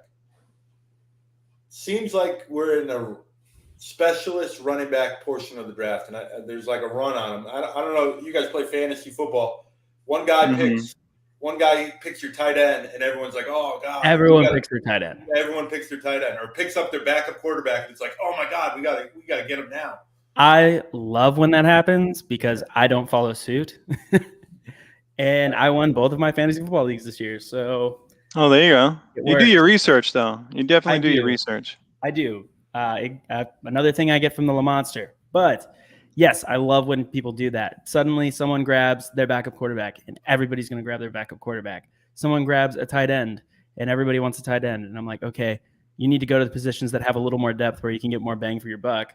And so, I mean, the gamblers went with running back, which was kind of the thing everybody was doing. But watching his highlights, I think he rounds out our running back room pretty well. He's kind of a mix of both players that we have, because Mark Thompson was more of a big back. You know, he can catch a couple balls out of the backfield, but he was a downhill runner. And then Dalen Dawkins is just a scat back, catches passes, runs hard, and had good NFL preseason games that I watched. He's incredibly quick, and his acceleration is super great. And this guy is a little mix of both, and I think he rounds it out well. So if either one goes down, you have your backup. And I like the pick. I'm in. If I had enough time to do this for every pick, it would be super interesting, but we don't. Reggie, if you can hear us, I did send the invite for you, so we're ready for you on Twitter. Wait, what happened? Reggie Corbin. He's about to come on. What? Waiting for Reggie Corbin to join us live. Fighting Illini himself. I'm excited. Big Ten football. I love Big Ten football. That's what I grew up watching. I didn't start watching Big 12 until I went to college in the Big 12. Growing up in New England, you don't see college football. That makes sense. Down here. For the rest of us who didn't have Tom Brady. No, I mean, even watched a lot of it. I had season tickets to the BC Eagles. I was a big BC Eagles guy during Matt Ryan's run. That's when I had my season tickets, and then I still follow the BC Eagles. But I mean, the ACC, it's okay. It's a one-team league. Well, until this year, but it's usually Yeah. I mean, to go ahead, if you want to stick with the hometown team, you got the Eagles. I think it's in interesting. Connecticut. I hated the BC Eagles, so I can never root for them. Not even Matt Ryan, huh? Matty Ice? No. Well, I wasn't a kid then. I was already.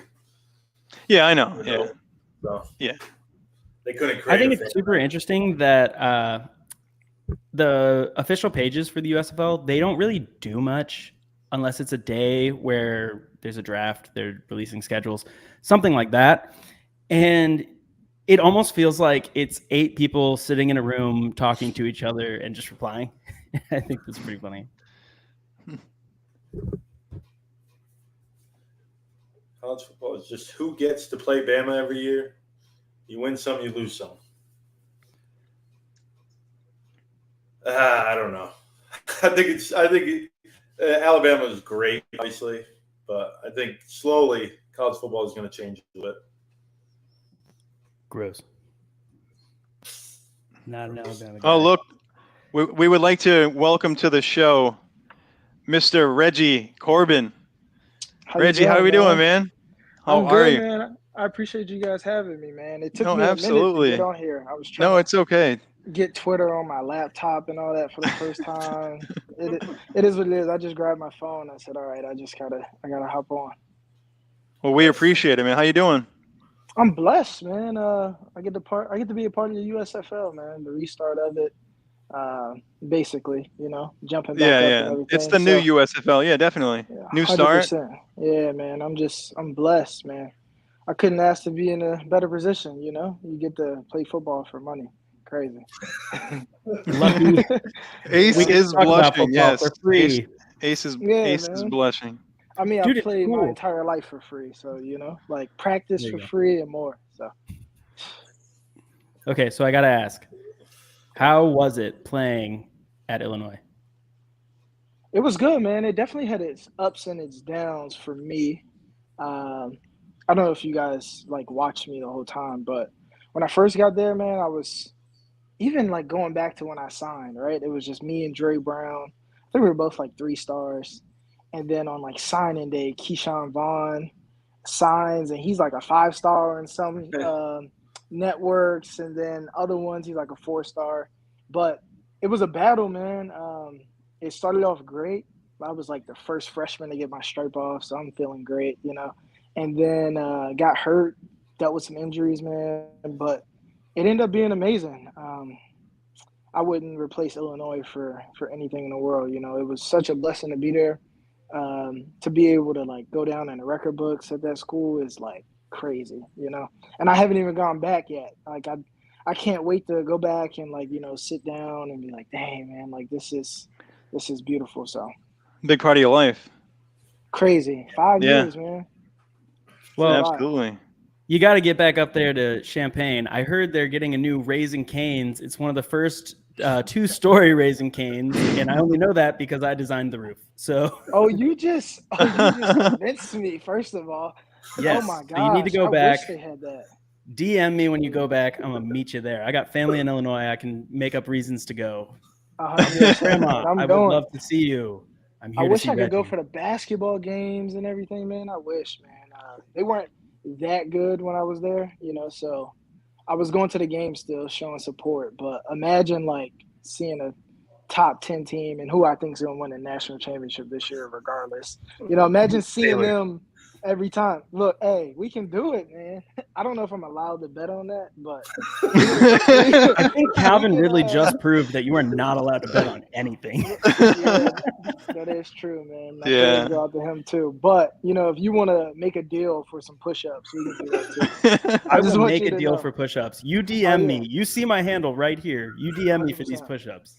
Hey, 100% Illinois all the way. I promise you. I can't wait. And it hurts because I grew up an Illinois fan. My entire family is from Illinois. I have my grandpa's Illinois Fighting Illini golf bag from like 1980. It's got the old logo that's banned now. Jesus. And I grew up an Illinois fan, and you're making me bet against them. And I respect that. First of all, we're not betting. We're making a deal. Right. Friendly wager. Yes. Friendly wager. Which if you get... Yeah. I will talk to Jeff Fisher myself if you get in trouble for doing push-ups. So. I don't think he'll be mad about me doing push-ups, man. I think he'll be a little happy about that one. So. All right, I want to announce the pick here for the Stallions. We have Sage Surratt, tight end, for the Stallions. Sage Surratt. I believe he's Chaz Surratt's brother. I want to say they might even be twins. Chaz Surratt was drafted last year by the Minnesota Vikings. He was a wide receiver who transitioned to outside linebacker, I believe. And they're just an incredibly athletic family. I think that's him. Someone in the comments, let me know if I'm wrong. Lions practice squad 2021. Sage. Congrats to that, man. This is a big thing, man. Congrats to everybody that's getting drafted. It's huge. Man. Reggie, so how's the experience been since you were drafted? So I was just going to ask him. And all of that. Like, what's the experience like? Man, my life has been. I don't know if you guys can tell. My face is a little swollen right now. I just got my wisdom teeth pulled. So, like, my experience has been a little different than everybody else. And my birthday was yesterday, so. Oh, happy belated birthday, man. I appreciate it. Absolutely. So, it's been a little different, but just normal, man. Getting back to, learning offenses again.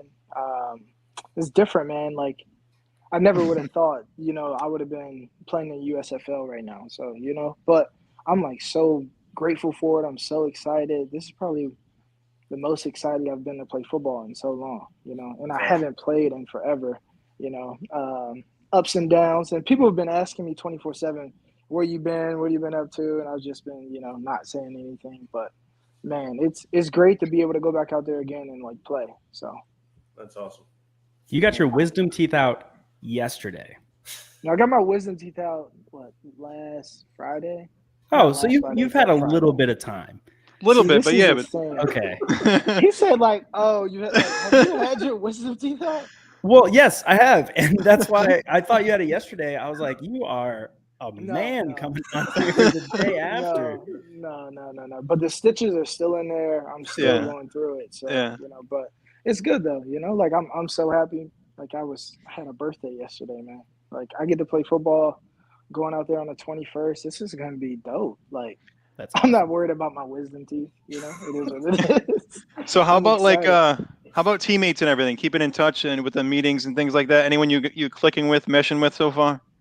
So I don't know if you guys know, but I went to the BC Lions camp last season, basically, and I was over there, and we were both. You know, usually when you go into training camp, you start at the bottom, of course, Mm-hmm. being a new guy. Quarterback was Shea Patterson, and Shea didn't like have his car or anything, and I had my car over there, and I'm driving him to the store 24/7. So, he's the guy throwing me the ball, handing it to me on the read option. So it was Right. great. But it was good to reconnect with him. I hit him up as soon as it happened, and he was like, excited, of course. But everybody else, I don't think I really know anybody else. Me and Stevie Scott have, gelled a little bit, because we're the only 2 running backs so far. I don't know if we drafted another guy. But I think you just did draft another running back. okay, see, adding people to the room, man. But RB's stick together. It's not Mm-hmm. gonna be many of us with a smaller roster, so that chemistry would definitely be there. Cameron Scarlett. Okay. Oh yeah, Dope, man. and that's a big name. Like, you guys have probably the biggest 3 names at running back, and it's annoying, but that's so cool. But the Houston Gamblers just picked round 6, pick 42. Tucker Addington, Sam Houston State, long snapper. We're bringing the cool picks. We're bringing the exciting picks. Go look up the highlights for our long snapper. Man, I'm Do so it. happy for you, man. That's dope. So excited for you. I'm so excited. I know, for real. If you like it, I love it, man. I'm all When in. he said he got his wisdom teeth out, I was like, no wonder this guy's laughing at my jokes. He's high. But Oh man. I was But tuned no. into the show though, man. I had clicked on a bunch of different lives, right? And I was like, I'm not sure if I like this one. I don't know if I like this. I saw you guys' one. I was like, oh yeah, this is the one. Oh my god! Thank you so much, I'm man. all in. That means so much. You have no idea. You have no Yeah. idea. I appreciate it. Of course, man. Well, Just laying Absolutely. back, chilling. I have to ask, what about us was like set us apart was different than the other ones that you had clicked on? Market You research. guys were talking ball a little bit, like talking trash. Like I like all of it, Like I'm all in. Like I want to be able to sit here and comment. I didn't realize I was signed into my YouTube. I thought I was on the guest thing. So Oh, when is that what it was? So when you said Reggie Corbin, I was like, oh, he saw me. He's like, now I got him, man. Damn. I'm like, that's why the first time he was like, is that him? I was like, all right, I'm not going to say anything. But then after a while, I was like, all right, it is what it is. Well, I saw But, that. yeah. I was like, is that Reggie Corbin? Like, weren't we just Yeah. talking about him today in our Discord? And you then guys you have commented Discord? again, and I was like, I gotta okay, it join the definitely Discord. says it. Because I said it Yeah. way earlier and no one really heard me. And I was like, all right, I'm going to hold on to that. But it's like, I that's gotta so join the weird. Discord, man. I'm only in like NFT Discords, so you guys gotta. I'm gonna join the Discord, man. And now the USFL has the They have the NFT official. things. Yeah. Oh yeah, man. I've been in the NFT space a lot, since after Seattle. I don't know if anybody knows, but I went to Seattle for about a week for the Seahawks, and first time I ever had COVID in my life. Couldn't believe it. And yeah, man, I wasn't even able to work out and all that. So after that, I just kind of dove into NFTs for a while. And then luckily the USFL just kind of jumped off, and I was like, okay, great. Perfect. Anyone want to let Mike know where we can see the games? Yes, Mike Graham. They will be, the first game is actually multi-streaming on NBC, Fox, and Peacock, I believe. USA Network. And USA. All of the Fox games Sports 1. going on, they will be on Fox, NBC, streaming on Peacock, on USA, and FS1, I believe. We have another network guy joining us in just a second as well. Who's coming in? Stars Align. I'm filling in for Michael right now. My name's Anthony. You guys can Anthony, hear me all how right? are you doing, man? How are you? I'm good. How are you? Very good, very good. You guys can hear The me picks all right? are. Oh yeah, we can hear you. The picks are rolling in hot. Webb, I don't know if you want to go ahead and take this. This is your team. 'Cause we're a little EJ behind. Bibbs from Iowa State, tight end fullback, Another big another quarter. spread guy. And then the Maulers took Abdul Beecham, offensive guard and center. you want me to keep Kansas going? State. Sure, go Another for it, Big man. 12, 2 Big 12s. The Bandits took Stephen Griffin from the safety corner from NC State. And your Panthers, Reggie Corbin, Connor Davis, tight end from Stony Brook. Let's go.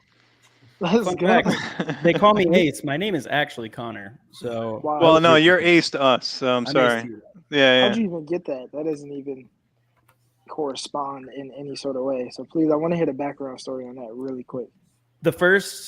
So when we drafted Shea Patterson, the Gamblers, I say we, I have nothing to actually do with them, but when they drafted Clayton Thorson. Who they you put wanted, though? You wanted Shea. It's okay. It's okay. they put hashtag pocket aces. Okay. And I just thought that was really cool. And so I was sitting there and I wanted to come up with a Gamblers unofficial fan page. And so I made it pocket aces _ USFL. Then I met the guys for the network and they were like, what do you want us to call you? You want us to call you Kana Ace? And I was Kana. like, well, with your That's me. accent, you That's me, cannot buddy. say Yeah, Connor. that's my dad. that's all me. Being in Boston, New England, that's Kana to me. Yeah, he was like Kana. Yeah, And I Kana. was like, just call me Ace. So then it took off. That's dope, man. You look like an ace. At least with you. your hat That's on. cool. Yeah. I don't know. I'm what gonna it take looks that like as a with the hat compliment, on, dude. You so, have to be you know. cool to be named Ace, you know? That's a fact. I haven't met anyone lame named Ace, so. You know. So this next pick, Anthony, if you want to go ahead and throw it out there, the floor is yours, man. It looks like for we the got Stars. Chris Allen, receiver out of Tennessee State. Wide receiver out of Tennessee State. Have any of the guys we've talked to been from Tennessee State? I don't Am think so. crazy? No, I'm crazy. Okay. But that's cool. But Anthony, how do you feel about the Stars picks up until this point? So I've really been focusing on a lot of their O-line picks, and I really like it. I really like the build that Coach Andrus is doing with just this massive amount of size. Like he's just protecting Brian Scott as much as he can. He just got the largest people he could find, and it's looking good. I'm excited to see what he can come up with that. I agree. I think, I'm a Vikings fan and we were the agile O-line forever and our quarterbacks were getting killed. I think you put big guys up there and you protect your quarterback, and it also opens up the run game because if you have a small enough running back, Reggie, then people can't see your running back when you have the big lineman and he just sneaks through there. So I think it's cool on multiple levels if you really dig in and think about it. And yeah, Bart Andrus, he's been doing really well in this draft. I just don't understand why people think I'm so small, by the way, but keep going. So I want to finish off. It's because you want to finishing off round 6 for the New Jersey Generals. Running back Darius Victor out of Townsend. That's cool. That finishes off round 6. That's in Maryland, man. Townsend, Maryland. I visited there one time. It was a nice campus that I'd never heard of it, but it's nice. So yeah, it's nice, cool. Man. It's definitely in the heart of Baltimore for sure. So seeing that Ace told his story on how we got his name, I just want to, seeing that we have some viewers now, I'm going to throw out there exactly how we got started. So I actually met Webb on another Facebook page that we were on together. It was all baseball. Not going to mention the name. And I'm like, you know what? I need something to do, man. I need a hobby. So I seen that USFL was mentioned and coming back. So I'm like, all right, let me look into this. I remember my dad and my uncles talking about back in the early 80s. I was born in 84, so I'm going to say 90s, bringing up old stories. So I'm like, let me go ahead and start a page.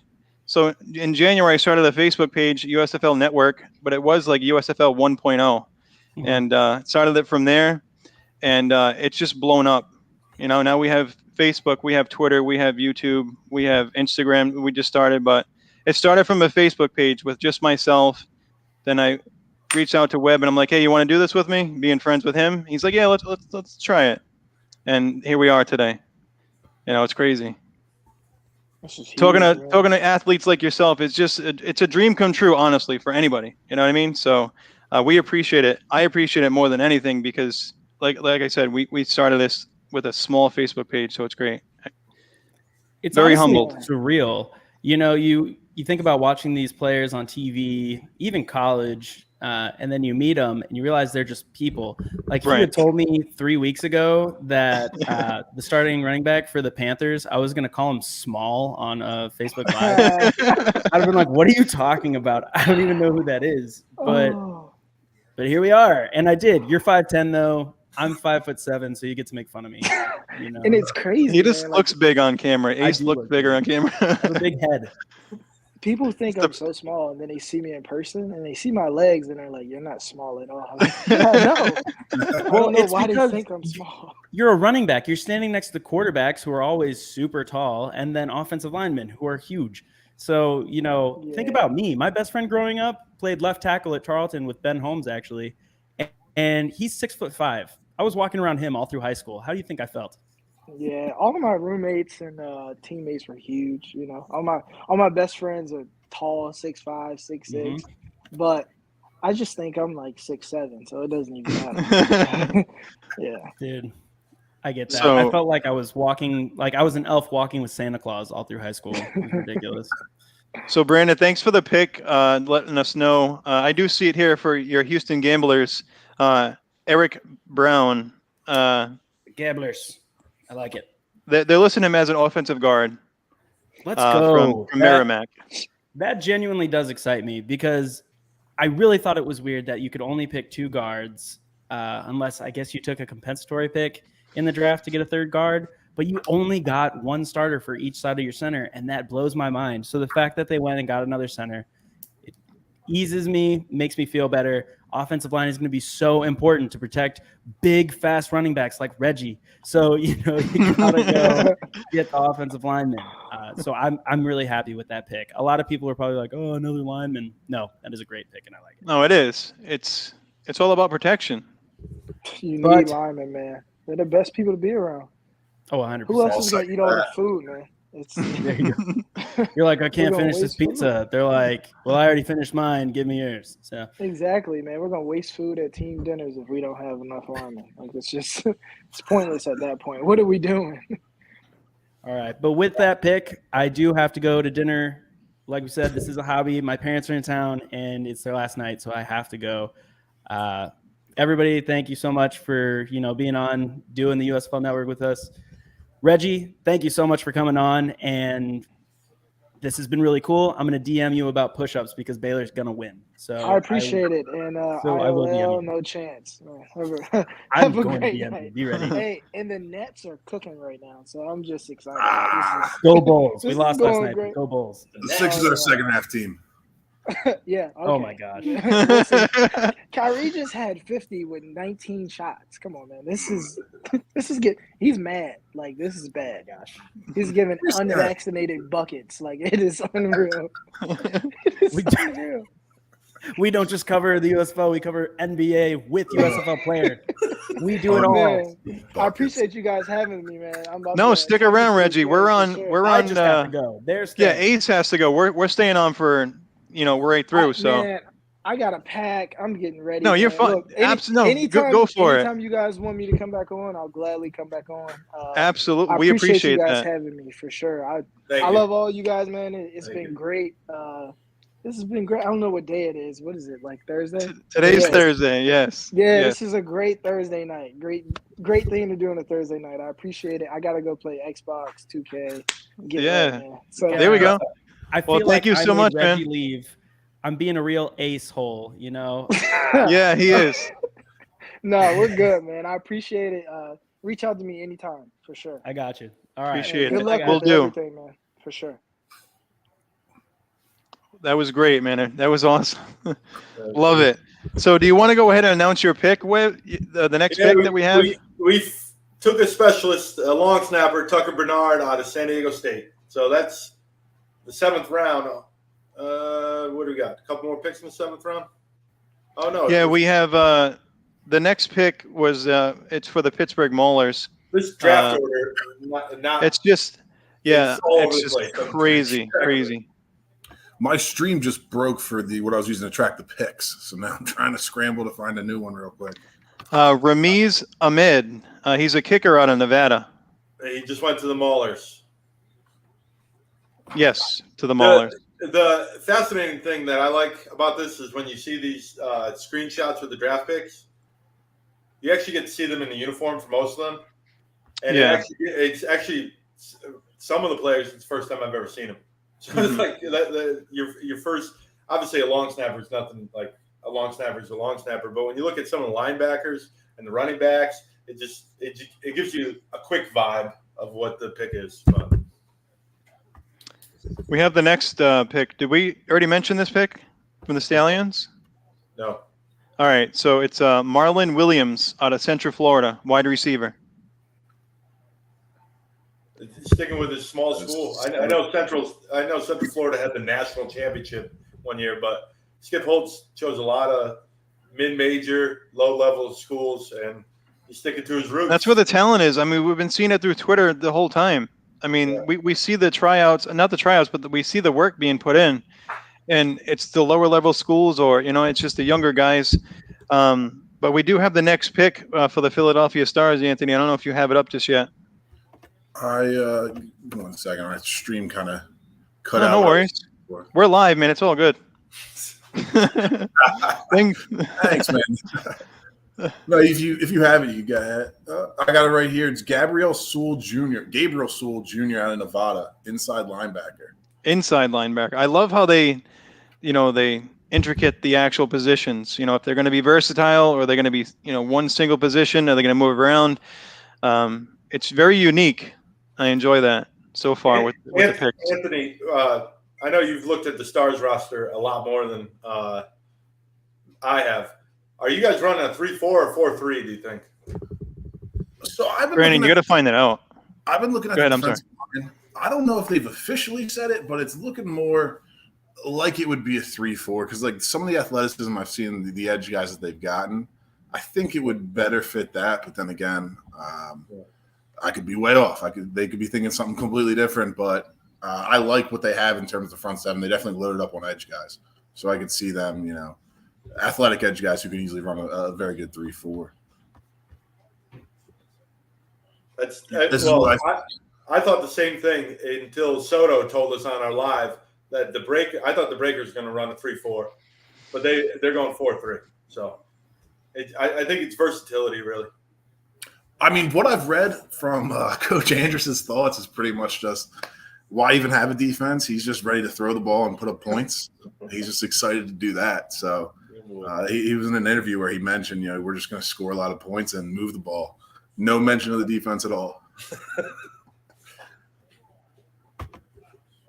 Do we have another pick in? Mine is. No, I think it's just it's just recapping what I'm going off is just a recap. It was just like a retweet type thing for your Breakers long snapper Turner Bernard, but we have a comment that I wanted to. Yeah, Brendan, I don't think it is two long snappers. I think it's Turner Bernard twice. Looking it over.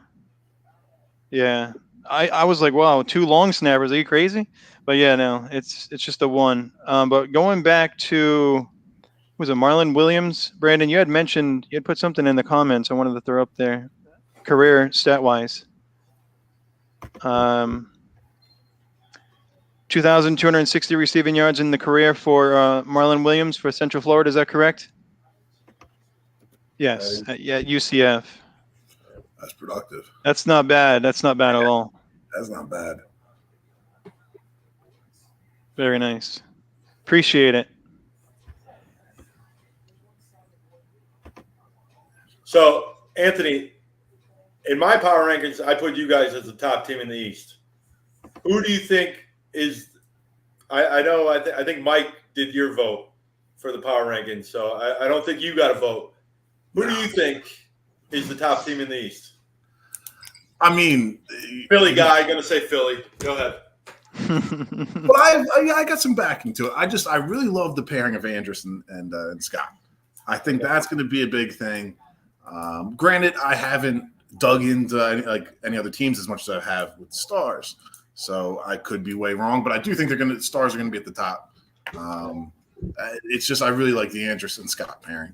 Andrus was really seeking Scott out, and then he got him, and it gets me excited. Or I could just be reading, happy articles telling me how great the team is. There's a lot of those out there right now in the USFL. Yeah, absolutely. For the next pick we have for the Tampa Bay Bandits, cornerback, also out of Central Florida, UCF guy. It's either Rennell or Randall Hall, coming out of Central Florida. And then the Michigan Panthers took Joseph Putu, yes. Quarterback from Florida, a Gator. So Reggie, if you're still watching, or if you're playing, if you're playing some 2K, that's your teammate right there, Joseph Putu. And then I have the Generals made their next pick too. Yes, go for it. They got Robert Myers, guard tackle out of Tennessee Tech.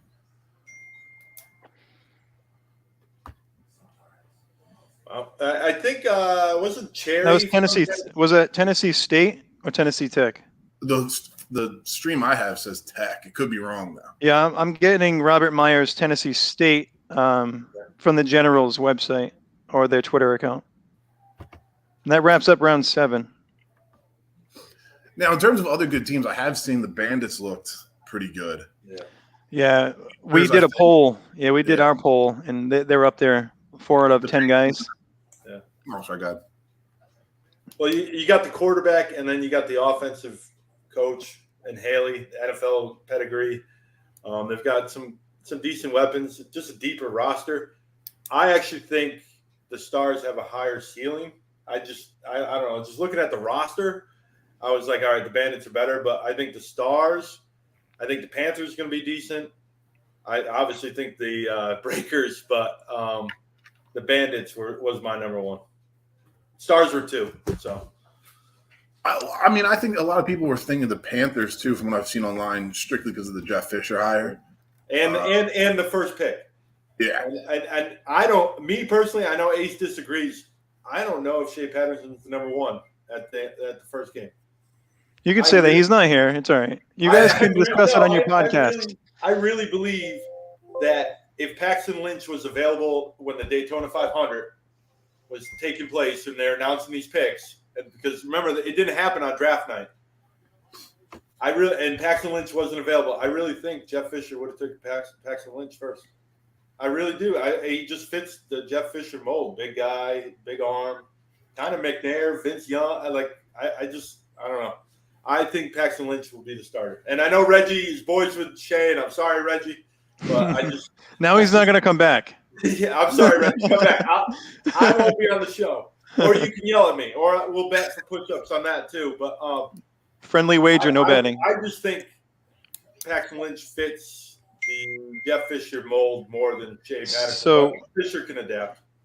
We have a question, comment. What's the order of round 8? I do have that. So to finish off round 8, Brandon, you also have it as well.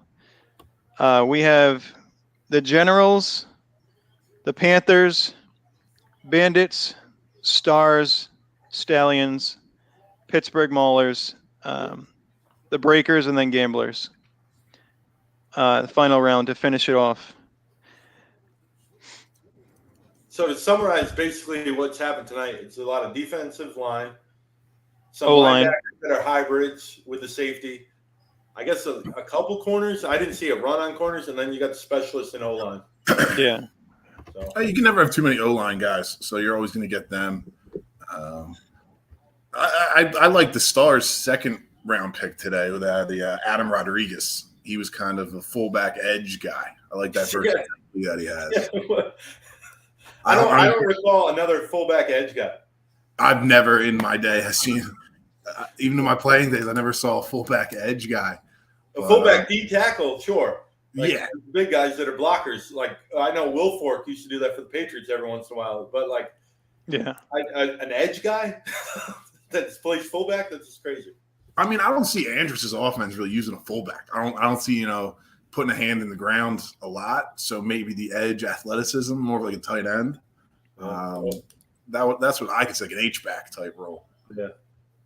Now, with all this versatility and guys going on both sides, do we know exactly how the USFL games are going to be put together as far as, is it going to be 15-minute quarters just as like an NFL game?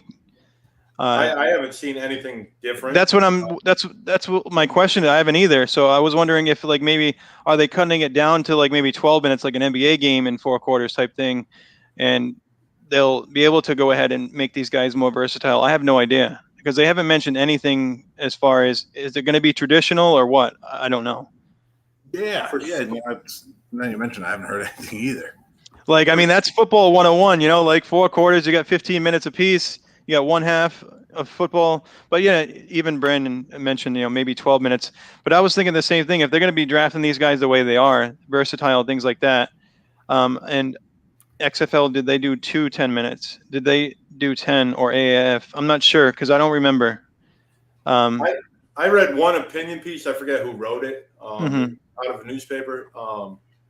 They expect that, well, they're guessing, it's all guesswork, but that there will be roster expansion, almost like Major League Baseball does in September at like week 5, where they're just going to add more practice squad. So more, I think they're holding off for financial sake. So if there's a lot of injuries, I think that's when they add the positions. They're not going to announce it now.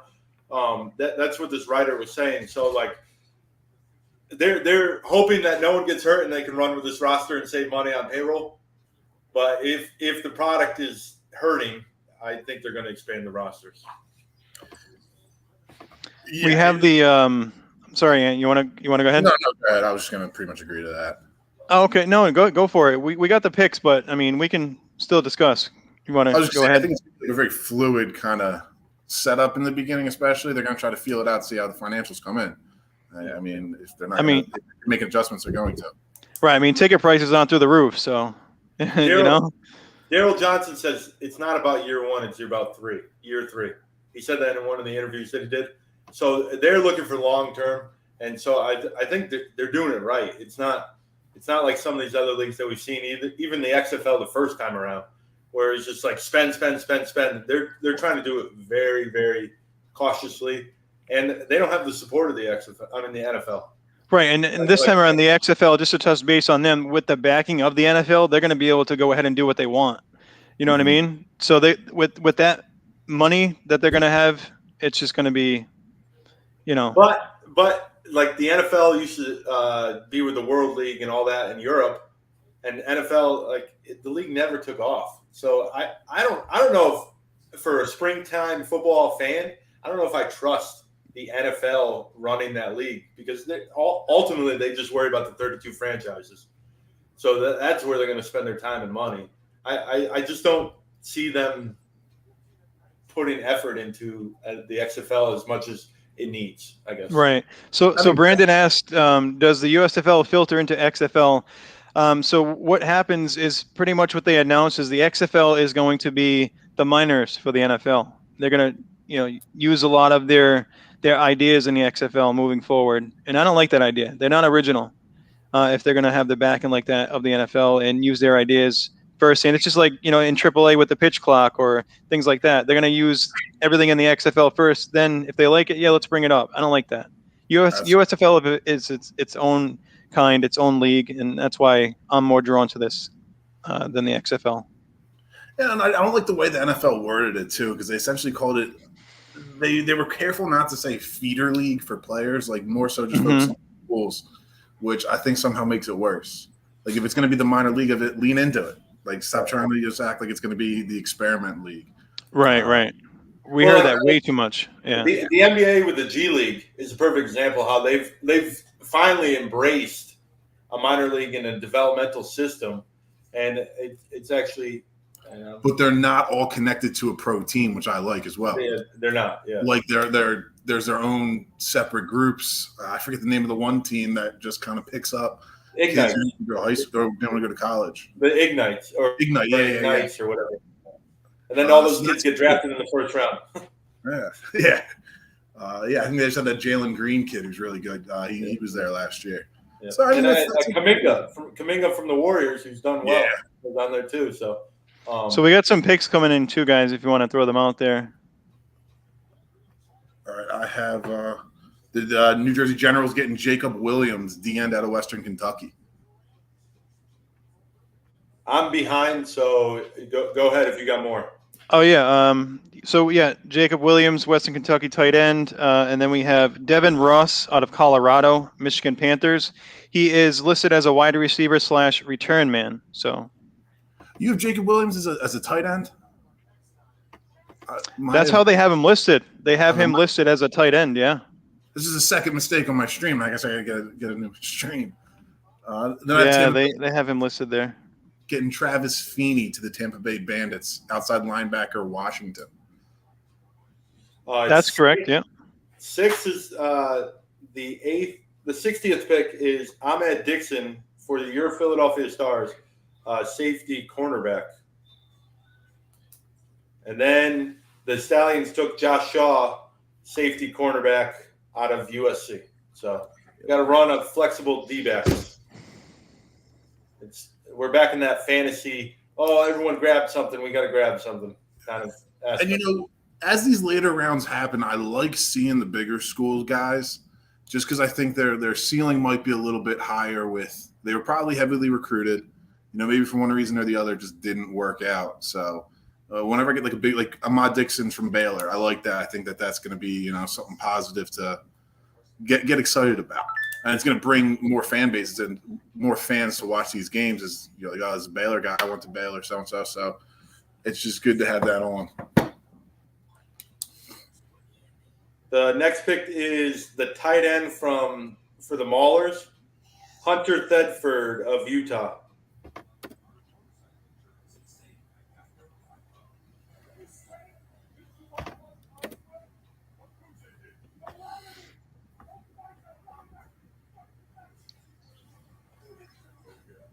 And Hunter played at the University of Utah. So that's pick 62. So that means we got 2 more picks in this round. Mm-hmm. So the Breakers are on the clock right now? I believe so. The Breakers and then Gamblers to finish out this round.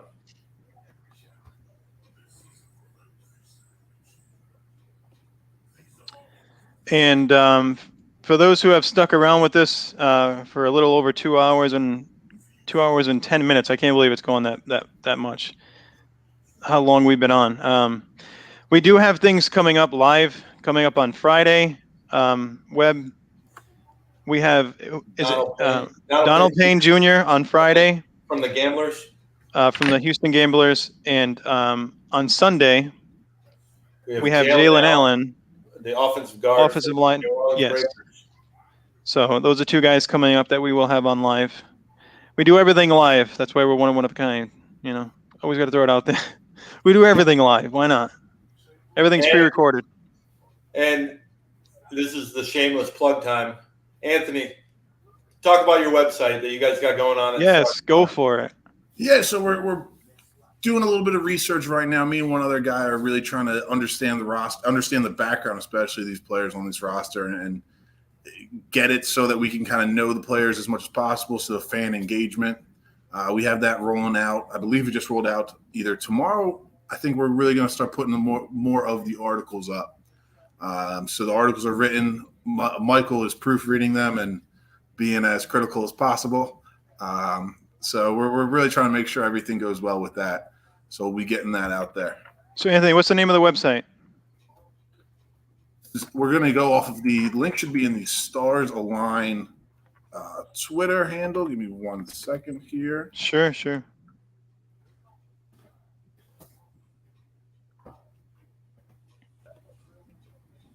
Sorry, I wish Michael had given me more time to prepare for this. No worry. It's live regardless, man. We know. While you look that up, the Breakers with their next pick is Jerry Elder out of Westchester, safety. Defensive back, with the whole Jones thing going on with Canada, I told you at the preview that they have to go defensive back, because if they don't go defensive back, they're going to be real thin on the back line. And Brian Scott with Bart Andrews on week 1 will destroy us. Yeah, so starsusfl.com is the website we have rolling up. So go over there, check it out. Let us know. There's contact information for us. We'd love to hear from people. So that's starsusfl.com. Very nice. It's got Here it good is. stuff. I was reading. I don't know much about the Stars. I'm going to be completely honest. Stars and Generals I probably know least about that I've looked into. But if you go to his website that he just called out, say that again. StarsUSFL.com. We got the ticker going at the bottom there for him. I started getting to know a little bit about the Stars and Bart Andrews, who I really didn't know much about going into this. So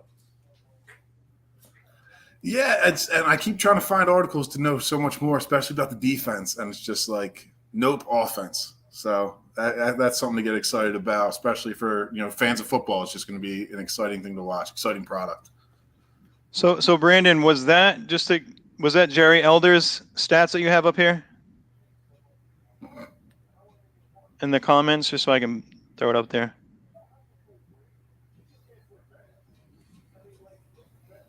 Okay, good.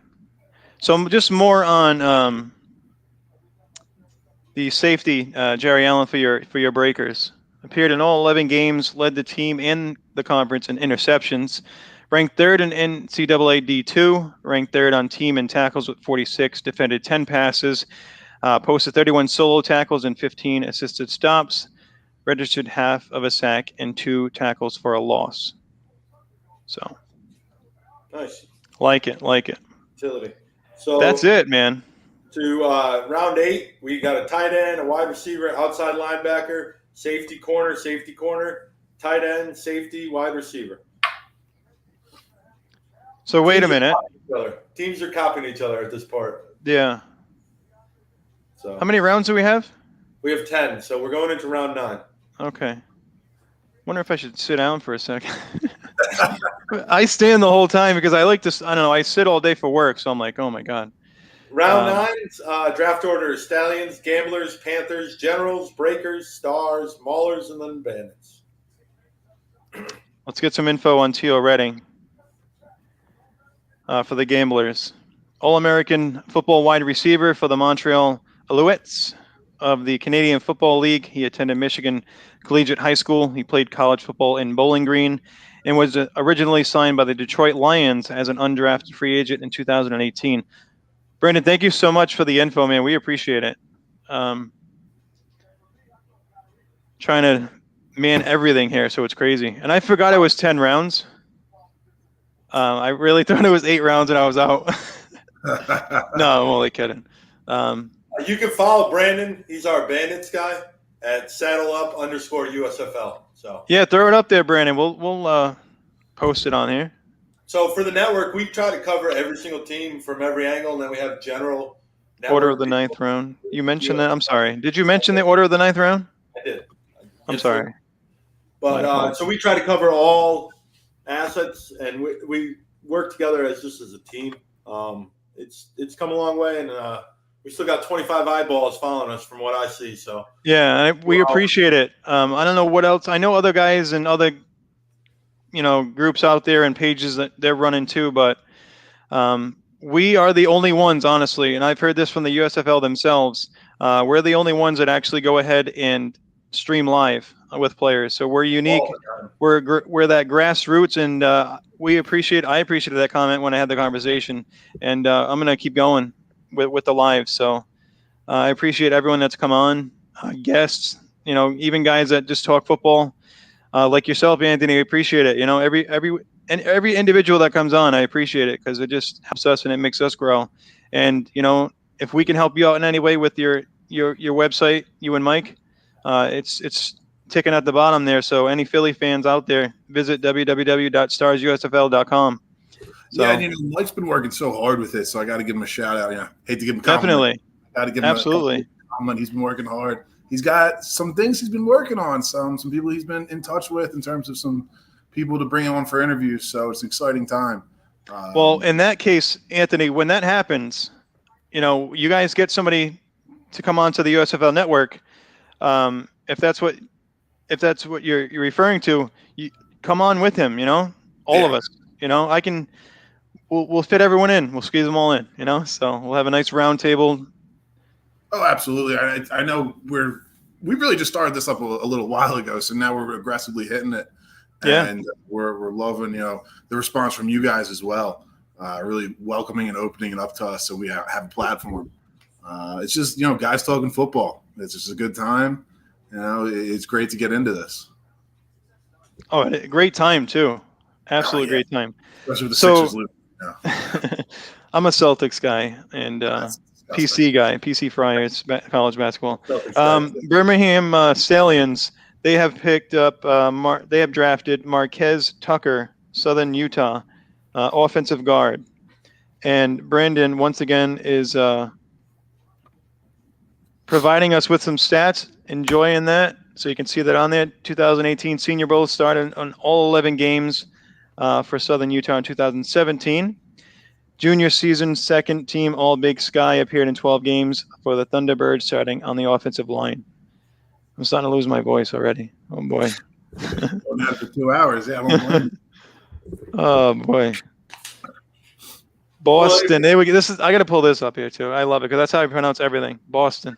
That's how I talk, regardless. And my fiance, she would always say every day, how I pronounce things. Water. I can't help it. Coffee. Like that's just how I talk. I can't help it. That's how I talk. My daughter does the same thing. She's in on it too, and I love it. It's all love. Like Dad, you want some water? Yeah, I do want some water. Why are you making fun of me? This is how I talk. I can't help it. Oh, man. We got the Gamblers pick next. Wait a minute. This is interesting. Do you see it? No, I don't. No. Houston Gamblers. Tyler Palka. He is listed as a wide receiver / quarterback. Oh, there you go. First time we've seen that. I like that. Talk about versatility, huh? I mean, I like the fullback edge guy a little bit better. Everyone's got a little quarterback wide receiver experience. A fullback edge guy, I'll take that. Yeah, Julian Edelman was a former quarterback turned to wide receiver. So you've seen that, but that fullback edge, that's a different breed. The wide receiver from the quarterback to wide receiver, though, is really beneficial because you'll get a lot of guys who have the quarterback knowledge and understanding of the offense. Yep. Mm-hmm. And now they're playing receiver. So, you got two quarterback minds on the field. That can be really beneficial to an offense. You can really see these guys step up, and it makes Julian Edelman base his whole career off it, being undersized. But great football mind. And I'm guessing, I don't know much about Tyler Palka, but out of Gannon, he's probably undersized.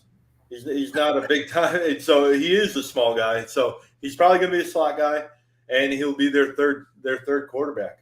Which the Bandits have a wide receiver, I forget his name, that also played quarterback in college. So before I do apologize, guys. Before we continue, I just got an update from Kelly from the network, USFL Network. She mentioned that we currently have 231 viewers on Twitter right now. So, nice. Guys, I can't thank you enough.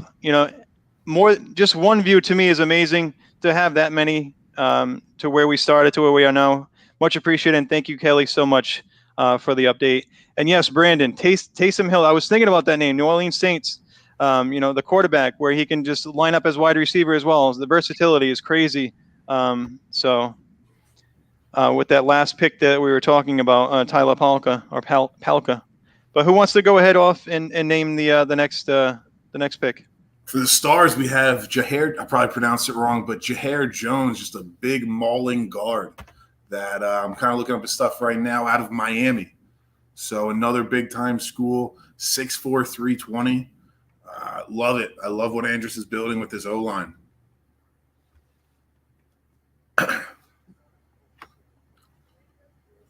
Let's see. For the Michigan Panthers, I'm showing Tejan Koromora, offensive.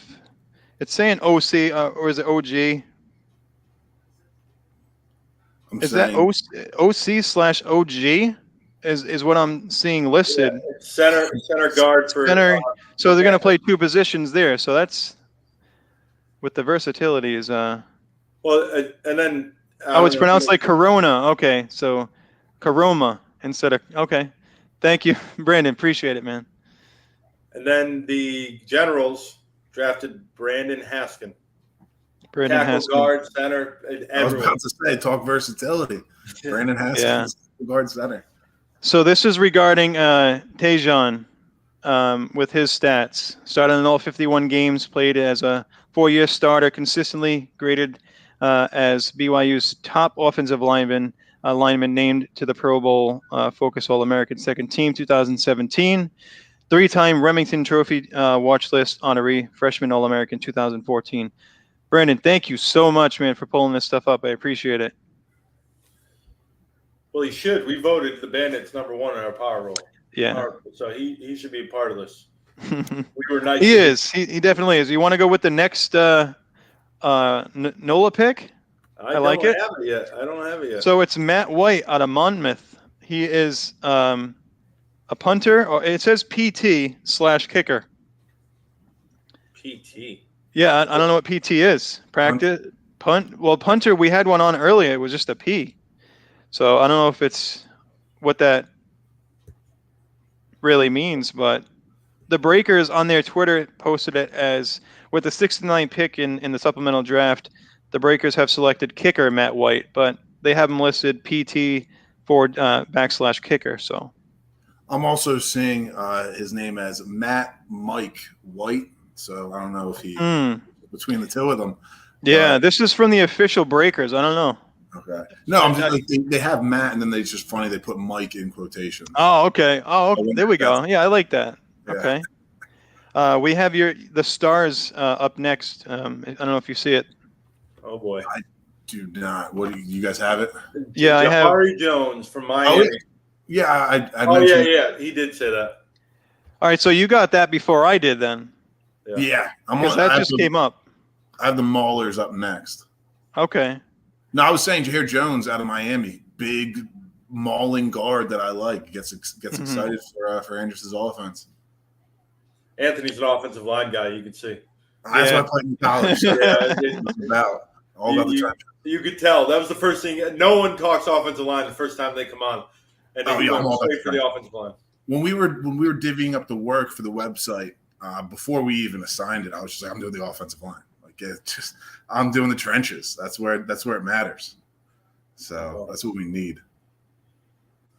So Jones, Moron Jones, the offensive guard there, 6'5", 285, was a 2-sport star in high school, splitting time between football and basketball. Wow. So that is a massive individual in high school. Yeah. Like I was 6'2", about 290, but that was not 6'5". That was an extra few inches there. So we're at the end of 9, so we got about 12 picks left. Wow. Yeah, I have the last 2 here for the last 2 picks in the 9th round. You do? Yeah, I have the Pittsburgh Maulers taking Max Duffy, punter out of Kentucky. See how did they just do the P there? Yes, they did. Right. Yeah, they just did the P, not PT. Okay. And then I got the Tampa Bay Bandits. Austrian Robinson, defensive end, defensive tackle, Ole Miss. Big time program. Yeah. Like even if you don't know the name, if you played at Ole Miss for 4 years, a couple years, it's just like Toby Johnson in our first interview from the USFL players. Generals, yeah. He wasn't well known. Like I asked a couple Georgia fans, they're like, "Oh, I think I remember the name down here." But you just if you hung on for 2 to 4 years at an SEC school, you're talented. It's the fan base too. The fan base is going to be connected to that. I mean, the last 3 picks: Miami, Kentucky, Ole Miss. I mean, first off, SEC is just the conference for professional athletes. But yeah, the hope is to get that the Miami ACC, but the hope is to get those fans engaged.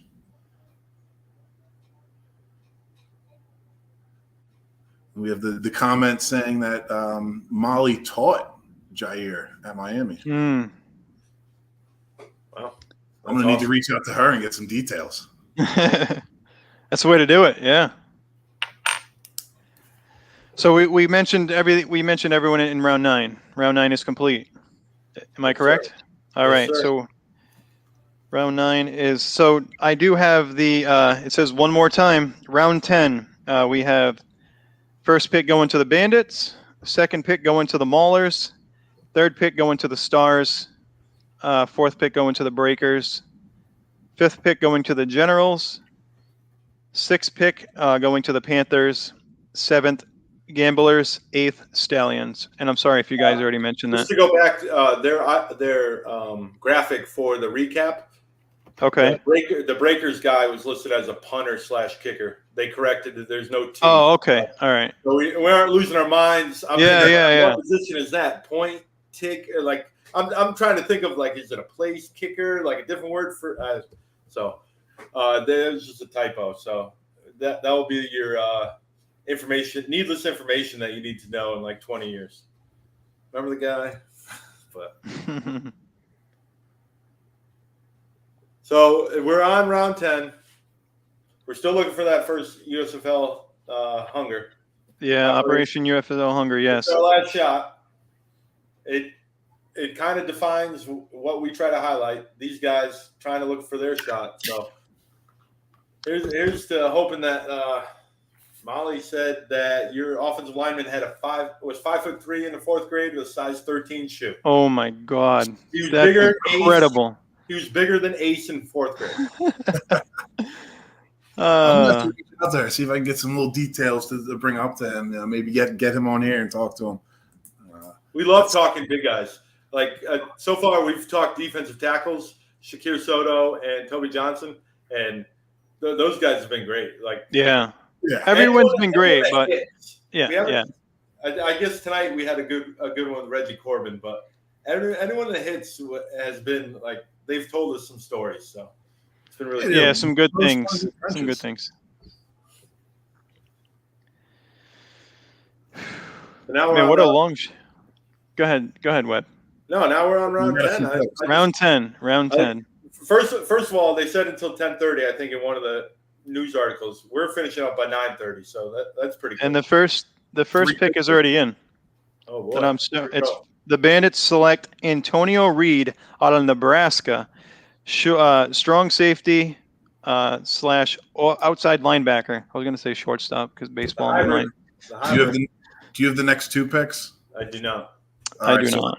I have Pittsburgh Maulers taking Darius Merrigan, defensive tackle, defensive end, and offensive tackle out of Kansas.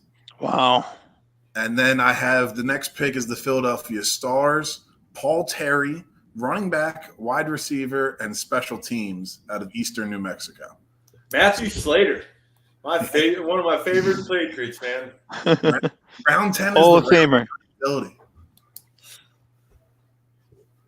Yeah, you better be playing multiple positions if you're getting drafted in round 10. Yeah. We got 3 picks and what's that, 8 positions?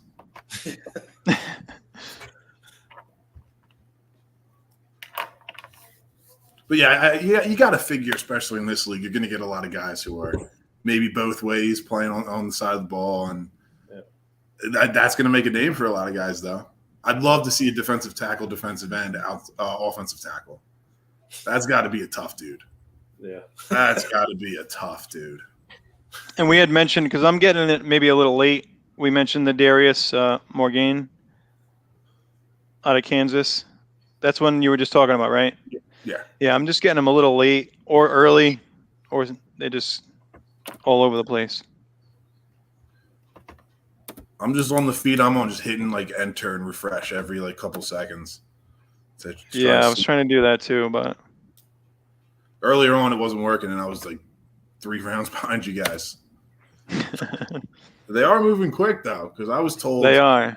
Yeah, when I was 10 o'clock, 10:30. I'm like, oh man, are you serious? Yeah. Oh, this is rough, but hey, it seems I enjoy it. The first pick comes out, the second pick comes out, and then they list like 7 in a row, and then they take a 3-minute break. That's what it seems like every round has been. Like the first one is announced, big deal. Second one, and then the 3 through 8 are just released. And we got the Stars pick. Paul Terry. Okay. Well, I don't know. Yeah, it's just so delayed. It's not like I'm not trying to not pay attention. It's just I'm trying to do so many things at once. I do apologize, but Generals, we got the Generals pick. Alonzo Moore, the wide receiver out of Nebraska. All right. Yeah, see, now I'm behind because I don't have anybody for the Breakers or the Generals. Yeah, it's weird.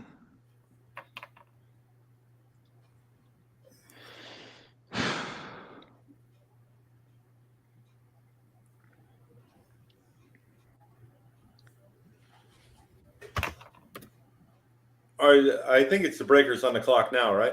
I want to say. Yeah, Generals. Oh no, the Breakers. I don't see their pick. I got the Stars, and then it goes right to Generals. Yeah, that's correct. Because it's supposed to be Bandits, Maulers, Stars, Breakers, Generals, Panthers, Gamblers, and Stallions. Unless I don't know how they're. And moving forward too, I think in years to come, when it comes to drafts and things like that, I don't think it's going to be the same the way it is now. I think it's going to hopefully be more traditional, so guys like us can actually take a minute, and look up some information, do some research as we, because we can't. We tried. Remember the first draft, we were of course so new too, but like just trying to get the information out there. Yeah. Oh man, that's why we only cover the quarterbacks, and you guys had it on point. Terrible. We got Brian Scott and Jordan Tiamo out of the first round, and I think he's a good Jordan Tiamo. And do you have the Breakers just now? I do. Okay. Torrey Boyd out of Howard, center guard, tackle, offensive line. I tried saying that's all they really need is offensive line and corners. They can save a few keystrokes. And we got a kicker punter, which is kind of weird because I thought the guy that they drafted already, the place kicker McGinnis, was already going to be the kicker punter. So I don't. Maybe they're going to have the actual specialist, which is cool, and I appreciate that way more. But I was reading that McGinnis actually punted in high school as well, so I was thinking they're going to kind of lean on that. So. I mean, with the draft, the way it is, I mean, we go through a draft, NFL draft, and we see so many guys come and go. It takes days for them to go through a draft. For us to go through 10 rounds in 2.5 hours is just insane. So you kind of forget where people lie and what teams picked up who and what needs what, and it just you need time to evaluate it afterwards because you can't just do it. I mean, you guys are great when it comes to like right off the top of your head where you guys are at, because I'm just covering all USFL, so I don't have a team where I'm actually, going through and what weaknesses, strengths, and things like that. You guys are on top of it, but it's just so much. I'm gonna need some days to figure things out, or you guys could let me know. Well, that's the beauty of the USFL Network is that we have guys that are specialized in every single team. And we have you that covers all the news, and then we kind of. I mean, the Facebook too. Facebook page is more. I try and stay up. We analyze the team, like Mike and Anthony's website. Like we had one episode Fedora Minute, and we've got different things coming up. We've got the Stallions guy, the Stallions Report, his podcast. Yeah. So we're going to grow with this league, and we've got guys covering every angle. Anyone have the Panthers pick? I do not. I don't. I'm still behind the Breakers pick. I just stopped filling it out. I'm thinking, long snapper Shane Griffin out of Westchester is the Michigan Panthers. Oh, Philly guys. We've got a couple of Westchesters that got drafted today. I was East Stroudsburg, and I remember my freshman year we beat them on the last play on homecoming. Oh wow, nice. With the last pick for the Stallions to wrap it up, it looks like. Was Stallions the last pick? Yes, that's what I have. Bobby Holly. He is listed as a fullback, running back / tight end. We also missed a corner for the Gamblers, Illinois' Stanley Green. Stanley Green. Okay, yeah. I see it, but I don't see his picture, so. So that's it. I apologize. That's. It just seems like there needs to be more. I don't know. Like in the NFL, or you see a practice squad of at least 15 guys or something like that. I believe it is. It's up there, and we haven't even gone through training camp yet. So these guys, they're working out individually. They're not working out as a team right now. So my mindset throughout the whole thing is, injuries, who's going to step up? Will there be more free agents being signed afterwards? I'm assuming so. You got to believe that there's going to be more room for more talent to be added. But I think especially you're going to see these guys especially comes to the practice squad. It's not going to be like the old days where you're doing like Oklahoma drill in practice. Like you're not going to be that hard. You're really going to be making sure that you're keeping healthy, especially on like lower numbers like this. So it'll be interesting, especially as the season goes on, when real contact starts happening, how some of these guys might go down. Really thin squads. That's what it feels like. Mm-hmm. That's why everybody has to play like 6 positions. Yeah. It's going to take a lot for a guy, though, to put all that on one person. I know versatility is a thing, but man, I'm sure you're going to have sort of. It's going to be tough, but you're going to have basic rules, I guess, for some of these positions, some of these teams, how their offenses and defenses run. So that's something I keep my eye on the beginning of the year, especially. Well, seeing we've been running for 2 hours and 40 minutes strong. So I want to thank you, Anthony, for coming on. Webb, as always, myself. They call me Hype. I don't know why. But I want to thank everyone for tuning in via Facebook, YouTube, and Twitter. You can follow us on Facebook at USFL Network, Twitter, USFL Network for myself, and all USFL news. Webb, you want to go ahead and mention your handles? Well, I got a couple. USFL Network Web. That's my general one. I'm helping out Brian, try to cover up all the news in the league. And then I love the Breakers, so we're at NOLA Breakdown, where it's just all Breaker. And Shakir Soto is my favorite player. That's my shout out back. There we go, Soto. There it is, buddy. We got to have him back on. He said he would not come back on if Webb wasn't there. So I'm sorry. I just want to publicly say this on video. You need to publicly, live. It's never going away. I went right off the camera. So I run my own AAU team. I skip practice. Coach Lee, if you actually see this, thank you for covering.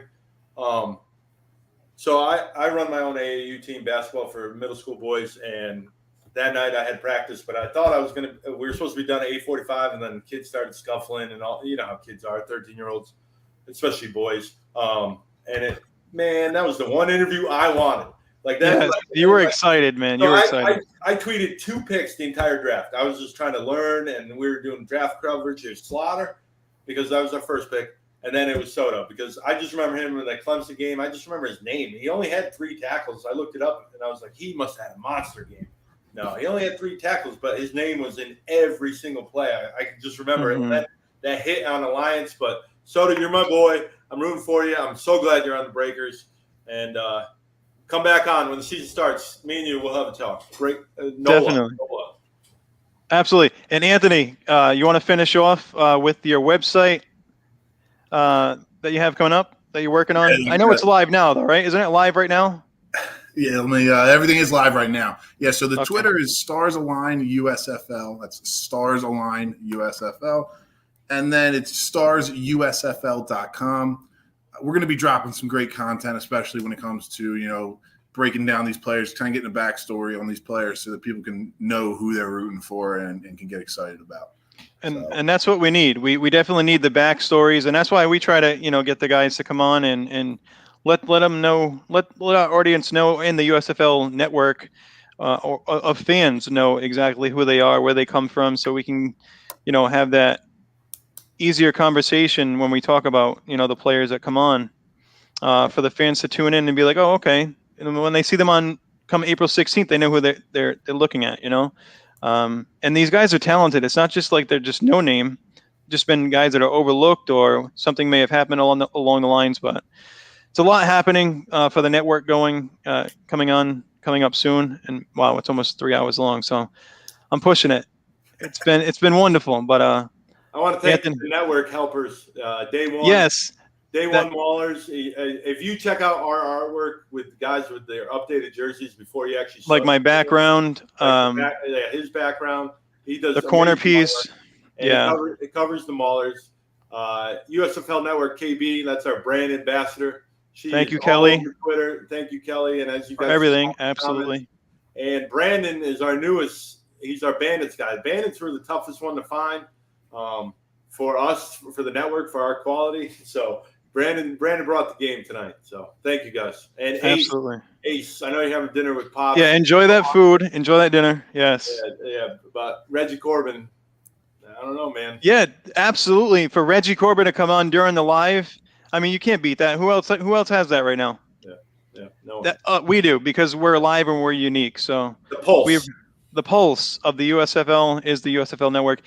I want to thank each and every one of you for tuning in, for sticking it out with us. And I want to thank you guys once again. I know I'm always long-winded with the thank yous. I just can't thank you guys enough. That's why I just keep going and going. But it's been a long night. Great draft, great coverage. And hopefully you guys can grab a drink and chill out, relax. Hey, And I was expecting 10:30, so. Yeah, I mean, it definitely. I was expecting it. I mean, it did kind of fly by, though. It flew by. Yeah, it was great. So we'll have more content coming out. Absolutely. So this has been the USFL Network. This has been the USFL Supplemental Draft. We appreciate all of you tuning in. We'll catch you on Friday. We have Payne Jr. First name. I'm supposed to. Dennis. Donald Payne Jr. Please still come on the show. Donald Payne Jr. Will be joining us on Friday, 9 p.m. Eastern time. And on Sunday, we have Jalen Allen, offensive line from the New Orleans Breakers. So we'll look forward to seeing those guys. And I'm signing off. We are signing off. Thank you so much for joining us. Good night, everyone. And enjoy the network coming up, the games coming up April 16th. I've said enough. You guys have a great night. Have a good night.